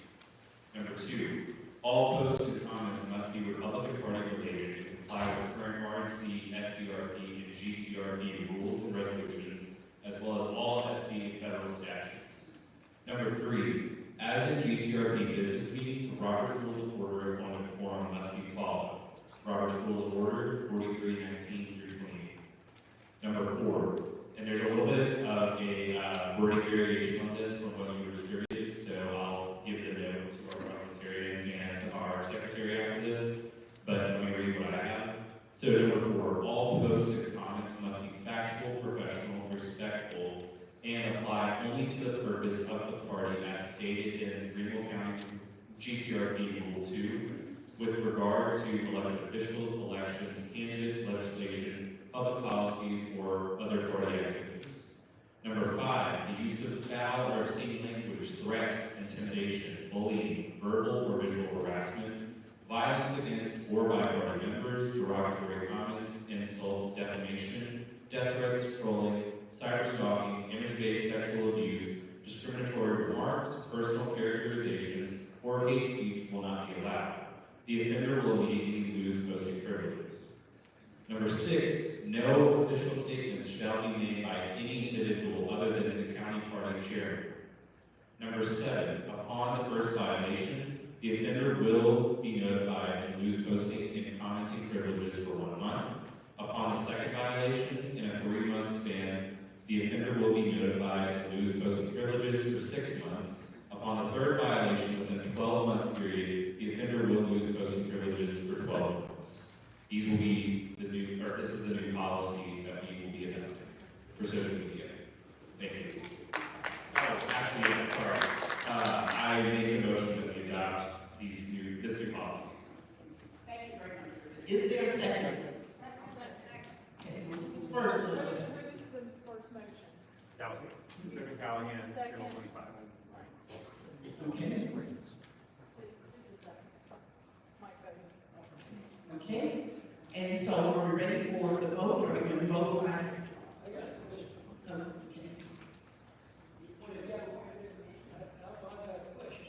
Clarification. When will the EC board be voting, this group, when will we vote on what are the official Republican logos?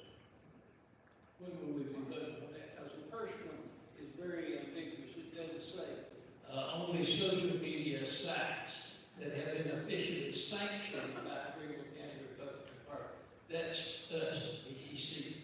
When will we vote to do that? So I think the way we said it in the committee, you were going to pick a committee that was going to bring back a recommendation. That's what I understood.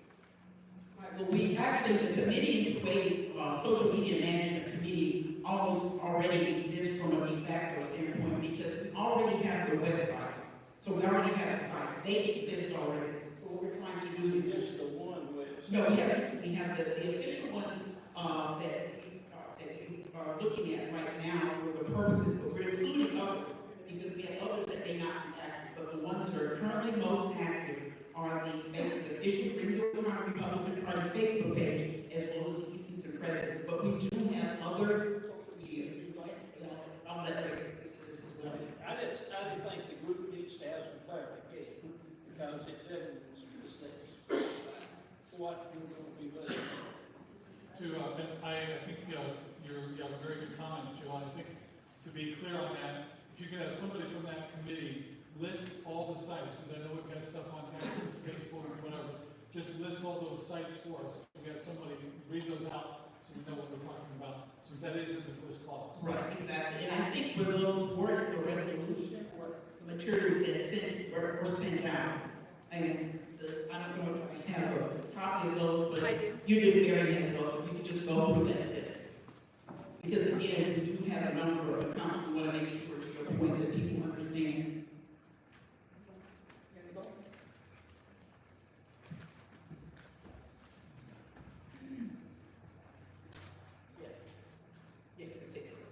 Okay, so those, That's in the resolution. yeah, And we did not read it. they're listed as officially maintaining accounts and pages on Facebook, Instagram, Truth Social, and X, including the GCRP ECs and presidents on Facebook. So that will be the only one. At this point, we will, of course, at this point, that's what we're voting on. But under this vote that we're going to take, it would have to come back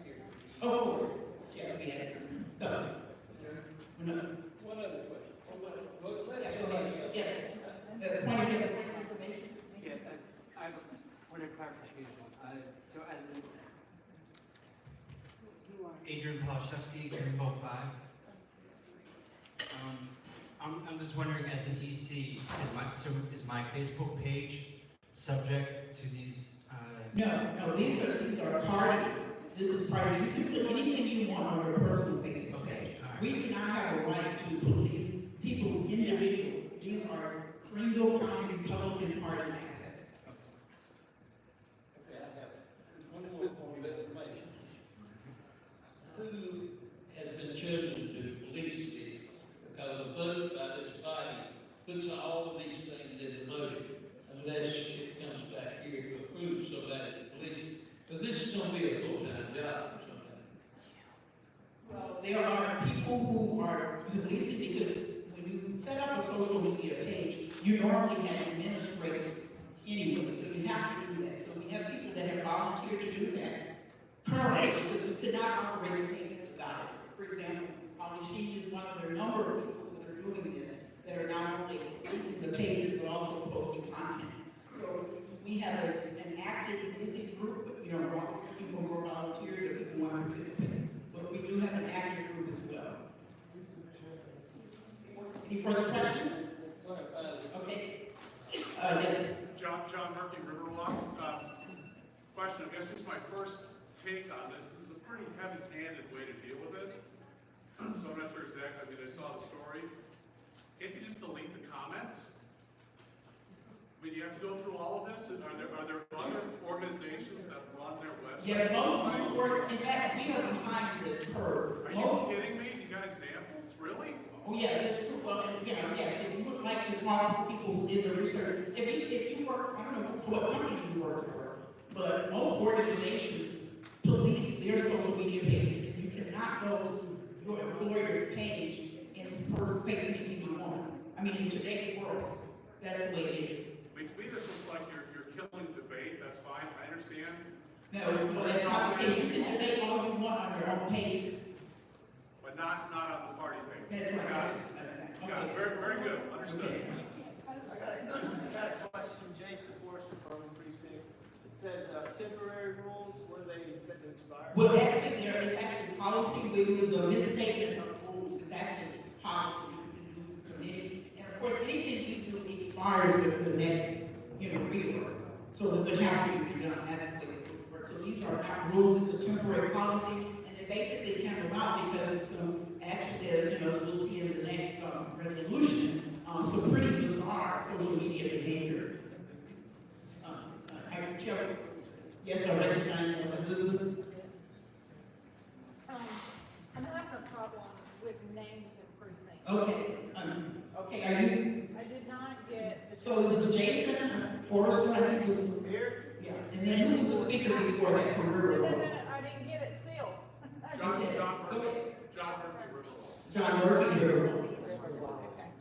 And then, go ahead, Jason. Oh, we know. Okay, go ahead. Elizabeth Scott, Greenville 21. Just a point of clarification. I believe the idea is not to cease debate on what candidates might like. No, of course not. Issues. It's just to cease debate on, I don't like what you're wearing, or I don't like what he looks like, or she's mean, or, just, we're trying to get rid of the petty stuff, right? Of course, and that was, the whole debate should be around issues related to our purpose. And it also should be, there should be compliance with the basic rules of the party. Steve Hudson, Piedmont, I'd like to call for the vote. Okay, we'll call for the vote. Who is that again? I'm sorry. Steve Hudson, Piedmont. We'll call for the vote. Is there, Greg, do you want to?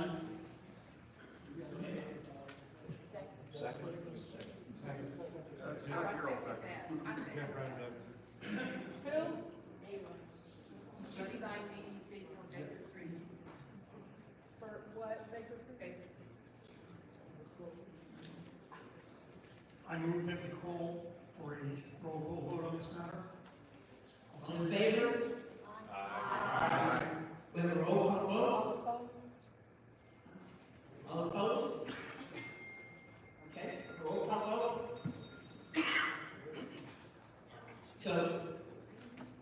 So we're our teller, wonderful people. Roll call vote.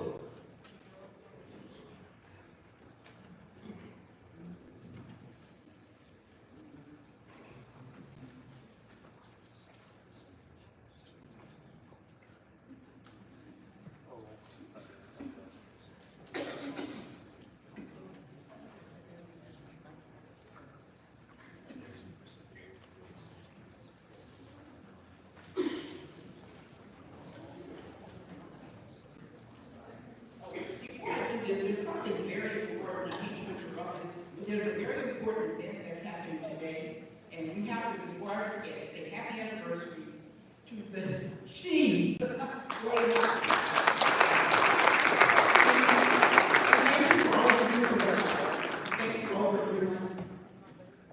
Yes, they've been married 47 years today.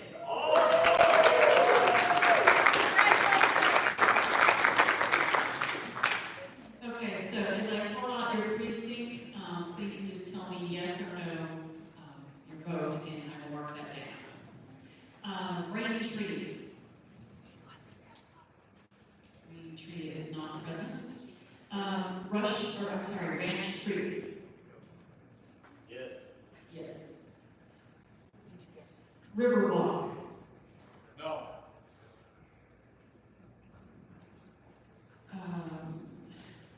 Do we have someone here for Rock Hill?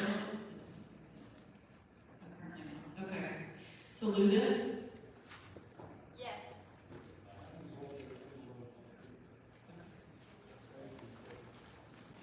Yes, hold up your envelope and go, just so we can maybe double check your credentials. Sandy Flat? Yes. Sevier? Silverleaf? Yes. Simpsonville 1? Yes. Simpsonville 2? Yes.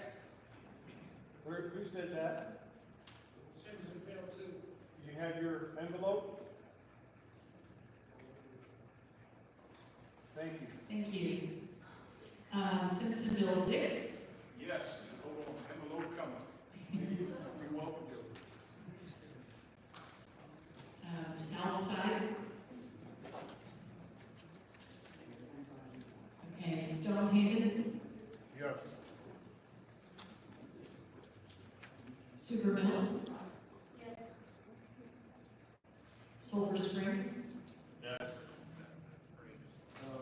Envelope? Thank you. Yes, sir. Sycamore? Yes. Tanglewood? Yes. Taylors? No Taylors. Thornblade? Yes. Tigerville? Tigerville, avoid the fox holes. No. Timberlake? Yes. Trade? Yes. Tubbs Mountain? Yes. Tiger River? Yes. Birdmont? Thank you. Birdmont. Oh, yes. Sorry, distracted. Walnut Springs? Yes. Ware Place? No. Wellington? My seat is left. I'm the president. You can vote. Yes. Yes? Okay, thank you. West Cliff? Yes. West Side? Yes. Appreciate that. Woodlawn? Are you voting, I'm sorry, is that a yes or no? Present. Present. Woodruff Lakes?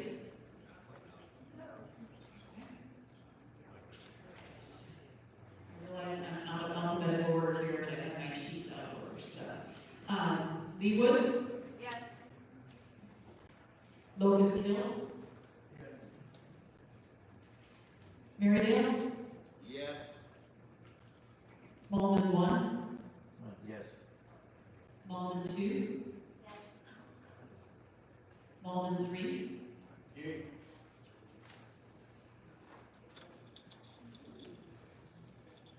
Moore Creek? Yes. Neely Farms? Yes. Oakview? Yes. O'Neill?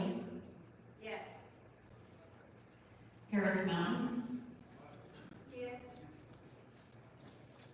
Pebble Creek, I'm sorry, Pebble Creek, yes.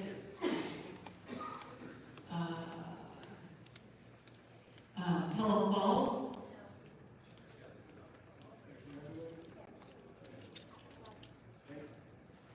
Piedmont, Yes. Poinsett, I'm the president. I'll vote yes. It's used not here. that's fine, you can do that. Thank you. Okay. Ashton Lakes, Yes. Baker Creek, Bill's Crossing, Yes.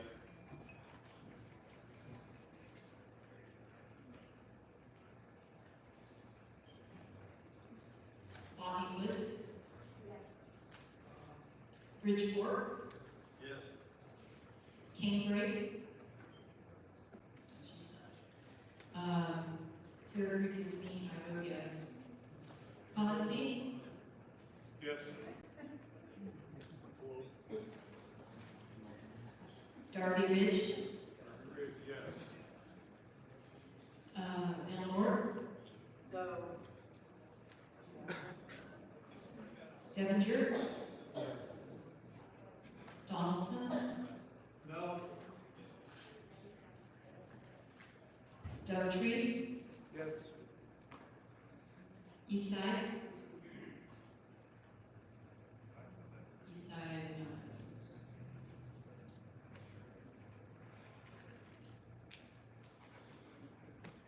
Fork Shoals, No. Fountain Inn 2, Fox Chase, Frowalk, No. Furman, No. Grays Branch,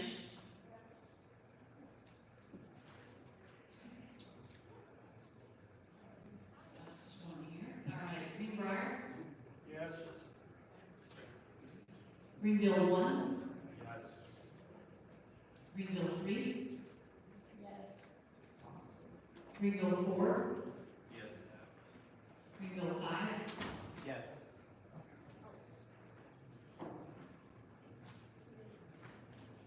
Greenville 18, Yes. Greenville 20,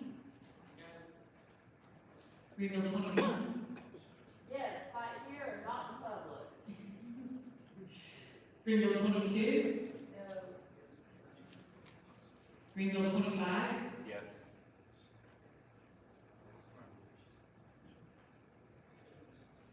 Greenville 26, Yes.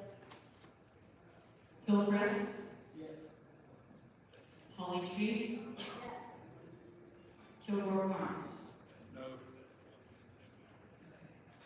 I can get you an accurate count in a minute, but I believe the ayes have it.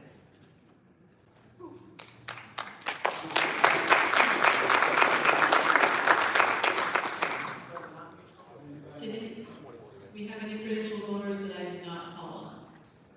What is your Wade Hampton votes yes. Okay, Wade Hampton, yes, I will make sure of that. Anyone else?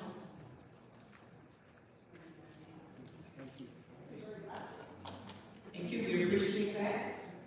While we get in our count, after counting that vote, we will move to the next, or the last item of business on the agenda, unless there's some additional business. At that point, I would like to, this is a resolution of censure, and it actually is a very, it applies to the issue that we just voted as a body to put some policy guidelines in place around.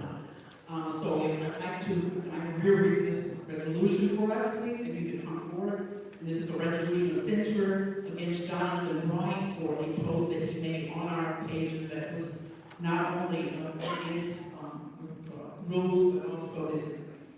Thank you. Diana Greenville Creek. Whereas the Greenville County Republican Party officially maintains accounts, pages on Facebook, Instagram, Truth Social, and X, including GCRP, ECs, and presidents of Facebook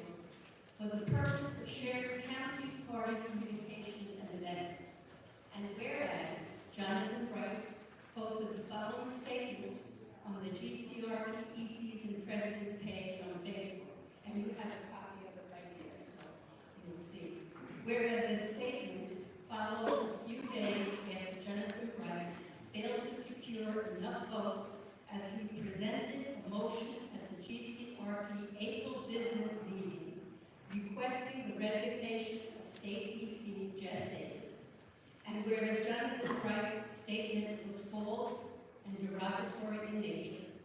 And whereas Jonathan Bright's comment, statement was pertaining to official business activity of the Greenville County Republican Party. And whereas the Greenville County Republican Party Rule 4A3 reads as follows. The county party chairman shall be the only official spokesman of the county party, and only the executive committee shall set policy. The staff director and other paid staff implement policy of the county party as directed by the county party chairman. And whereas Jonathan Bright is not the chairman of the Greenville County Republican Party, therefore, the executive committee of the Greenville County Republican Party issued this resolution of censure to Jonathan Bright, DC Mountain Creek Precinct, on this 3rd day of June 2024.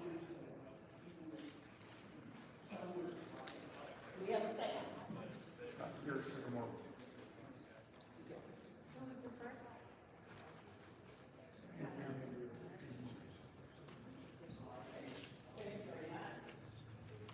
So, any debate? Would you come to the mic and state your name and precinct? And Julie Hershey, Ware Place. I more had a question. well, we're debating now, so we have a point of Well, information. you need to read that statement because we can't read it. I want to know what the statement is. Oh, okay, we can treat that. Go ahead. Okay. Did you hear what I said? Yes. Okay. Yes, we can read it for you.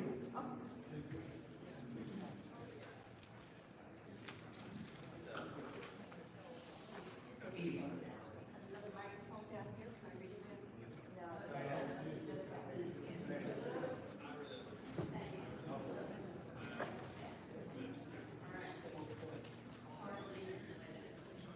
It was included in the meeting materials, so which is a better copy than trying to read from print. Citing calls for party unity, embattled State EC Jeff Davis. Offers resignation and calls for the resignation at GOP Chair Yvonne Julian. This shows. You guys better mind. The stunning reversal comes on the heels of a vote of certification. Confidence, sorry, Susan. That's why we included it.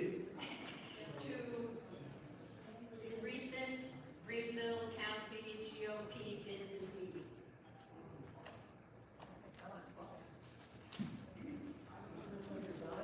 Just in case, here, can I, Joe, can I see the mic? One moment, Okay, I was gonna read it again, because. Okay, go right ahead.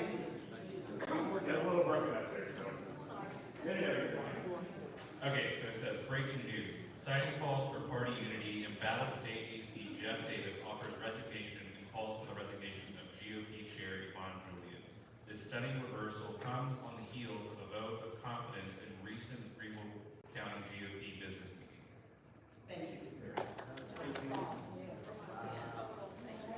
Please state your name, precinct, fortune, and then I'm sure you printed it.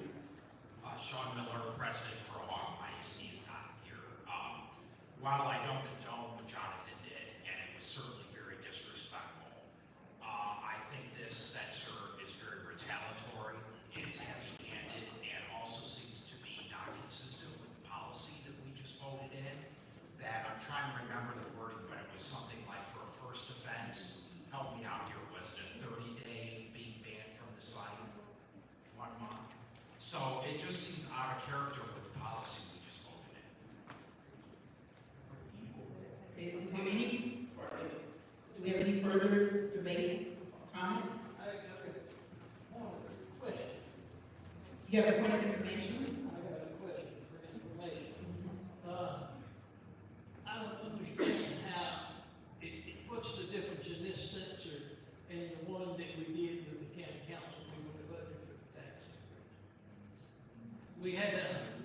read it and then had to vote on it at the next meeting. Because the rule says that elected officials it has to be done in a first. So he was not elected to. Well, he's not, in our view, in our view, he is not, the rules and resolutions team, he does not constitute an elected official like county council. So you're correct that for that censure, there was a first reading and then a second reading and a vote. But that is again. What we're gonna do is we're gonna try him without him being here. Well, he had no right to be here. I don't know that he had the right to be here.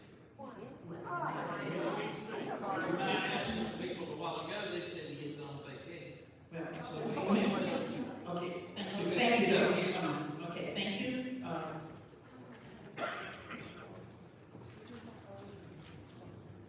Hi, so just to speak to the point that was made over on the aisle over here a second ago, and to speak to Joe's point, he is an EC, so he is allowed to be here. He's given communication on when the meetings are. He could have sent a proxy to vote on this, so he had every opportunity to be able to defend himself or have someone defend him. Secondly, to this gentleman's point that spoke over here, this was posted, again, on an official GCRP site that is not only for residents of Greenville County to look at, it's for people around the state to look at. And so there are people around the state that follow this site, and when something says breaking news and there's no indication that it is not an irony post or satire, we get calls, and we were inundated with calls after this post because there was nothing that indicated it was satirical. So that is why we are setting a policy today that we did earlier, and that is why we're making an example of this specific post. So I just wanted to give clarification on why this was brought up. So, thank you.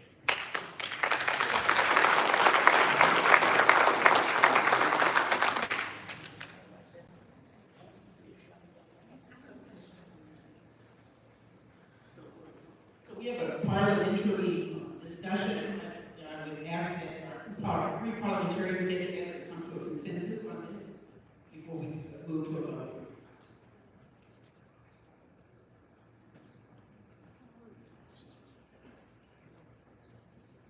Madam Chairman? Yes. We have I have a question. Oh, a point of information? Yes. Tammy Allen O'Neill, does this apply to private Facebook pages? No, as well? no, it does not. Okay. I mean, I don't need individual ones, like I'm looking at Greenville County Republican Party, ECs and presidents, and it says private group. Yes, Is that's that what our, we're talking about? Okay. yeah, that's a Facebook page.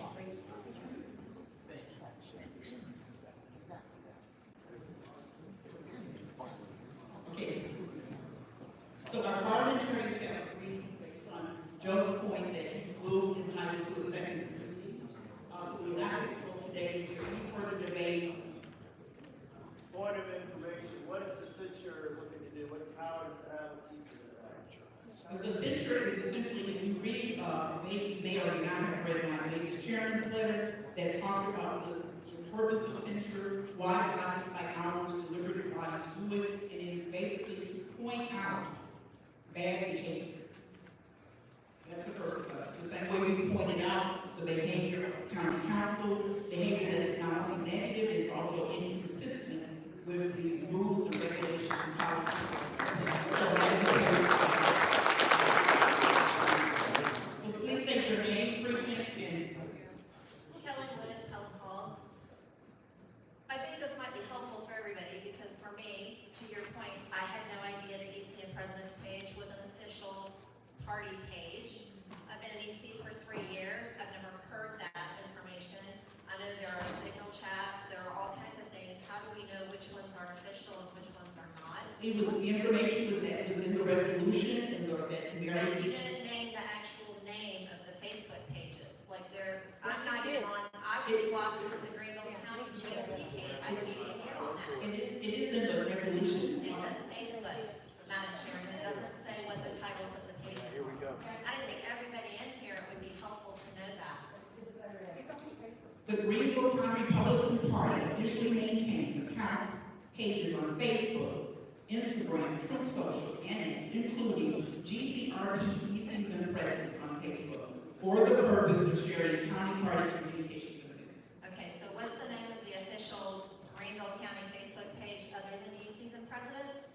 Greenville County Council. So would there be a reason why I and others have been blocked from that page without being told we were being blocked from that page? Because I've been blocked, I cannot get on it at all. And I was not given any reason for that, it just happened. Well, there may have been limiting all social media access because of this issue that we were discussing tonight, because we have had problems with it. So Okay, I wasn't involved in that conversation online, and I got blocked, so I'm just wondering how. Well, I think we have to take that out. I think the process is, when that happens, as I understand it, is you have an appeal with the moderators. I have no idea why or what reason you could have been blocked or some comments. So that is, as I understand it, is a normal social media process to file an appeal with the moderators on the page. But I can't get to the page, I don't know who the moderator is. Who's the moderator of the page, of the Greenville County GOP page? At least one of them. I'm one of them, so talk with me after. Okay, thank you. Okay. I appreciate that, because I know I'm not the only one who's been taken off of that, so I just wanted clarification. This guy's first.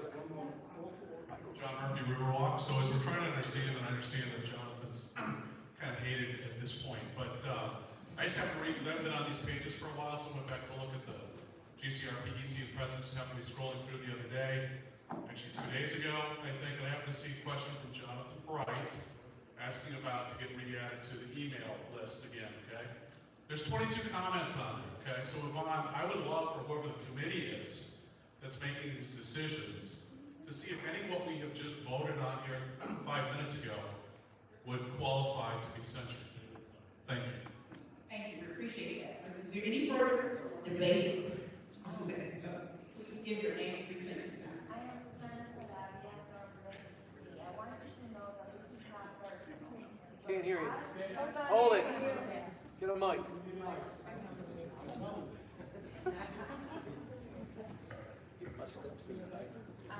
My name is Susana Sarabia, and I'm in the Greenville EC.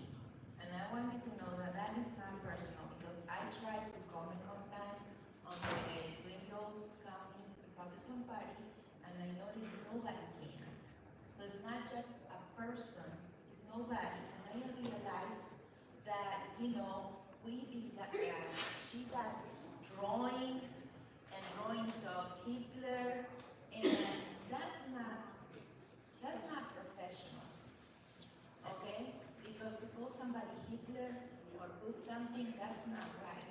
So if they stop from us putting comments so they can let us know what's happening, let's work together.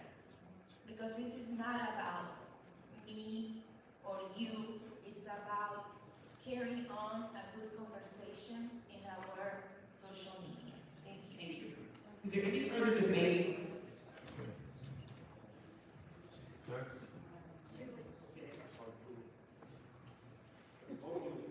Just stand up or something so we don't forget.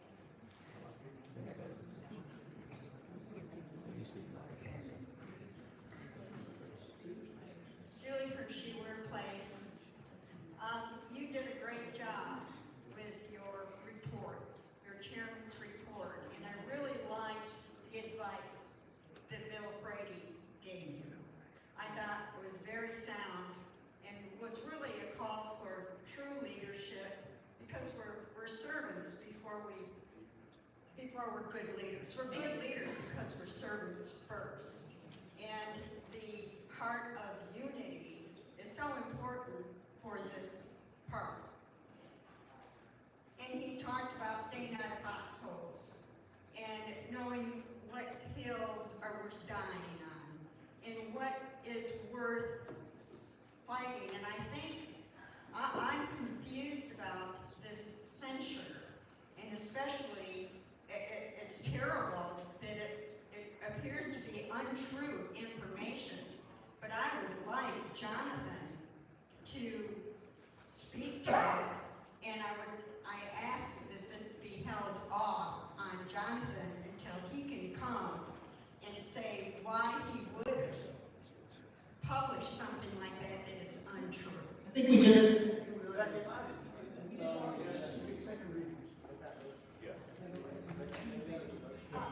I move that we suspend this resolution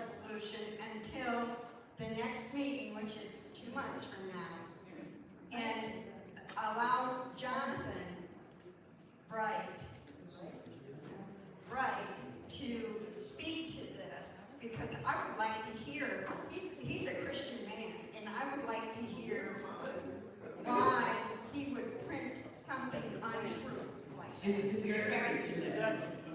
All in favor?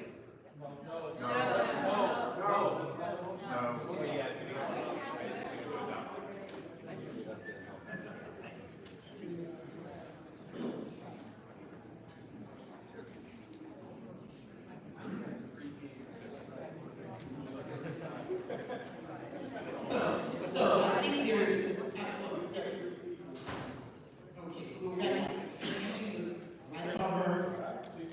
Can we clarify that there is no vote?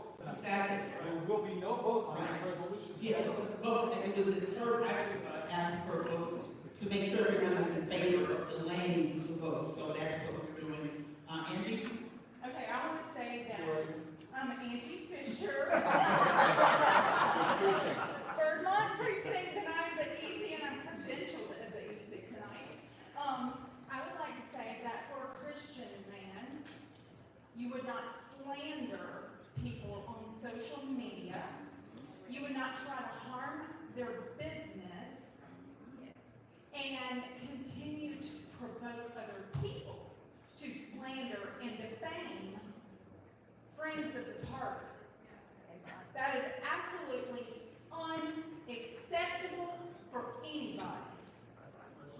And furthermore, after the censure came out and he was aware of it, he went back to Facebook and posted again. So I'm of the belief that he needs to be censured because he does not need to continue that kind of behavior in our party.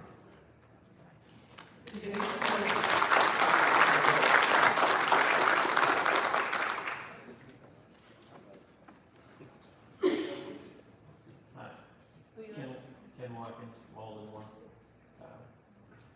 First of all, I have to make a confession. Okay, we can't hear you. I am not a social media person, so I'll just admit that. So that's not my point. It's still, there you go. It's still not right. Say it loud. So I have to admit, I'm not a social media person, and I wholeheartedly agree with that first vote. That's great. I think we need to be very professional. That's one of the biggest points. When people argue, bigger, nobody wants to listen. I don't listen to that. But I have a question. Should this same thing happen that this fellow Jonathan did? Should it happen next month? Now that we've done what we've done tonight, what would happen to that person? Well, so if you look at the policy that we adopted, if you look at the policy that we adopted, really the only recourse the party has is really removing an individual from any access. And this is not an unusual problem. I mean, in talking with the state party, they said they get calls all the time complaining about social media. And it's a cultural problem, so it's just something we have to deal with. And as I said, businesses have dealt with it, years ago, because they recognize that it can be very harmful if you're running, a for-profit business or public business, and we have people, putting down untrue things that can be very damaging. So was there another?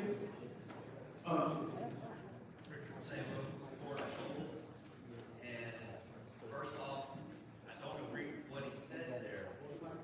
I don't agree with what he said there, but we just changed the rules. So, So, excuse me, sir, are you for the people who are allowed to speak on motions, are credentialed ECs or presidents, or are you? Me? No, I'm talking to the gentleman man, I was just talking. you're talking, now here? No, here, this gentleman right here, with the blue. It was the gentleman in the white Okay, I shirt. thought you were other gentlemen. Okay, you go ahead, please. And can you state your name? Yes, everything? I'm Richard Sabo from Fort Shoals. Yes. What I was saying is that first off, I don't agree with what he said, but we just changed the process on this. I've administered forms before, and if you're gonna do a rule change, let this off with a warning. And if it does it again, then you didn't have the force of the new rules behind it. You have clarity, and you can go forward. That's at least how I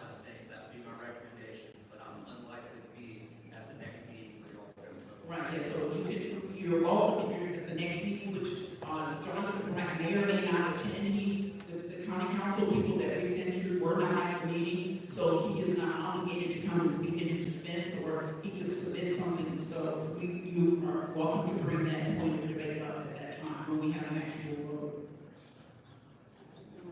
Is there any further? I'd like to make a motion that we suspend or adjourn because it's 9:05 and we have to be out of the building at 9 o'clock. Okay. Motion. Second that motion. Third. Okay. We have a motion and a second. We are officially adjourned. Thank you everyone for being here tonight. We're meeting very well done. We will see you in 2 months. Let's go home again.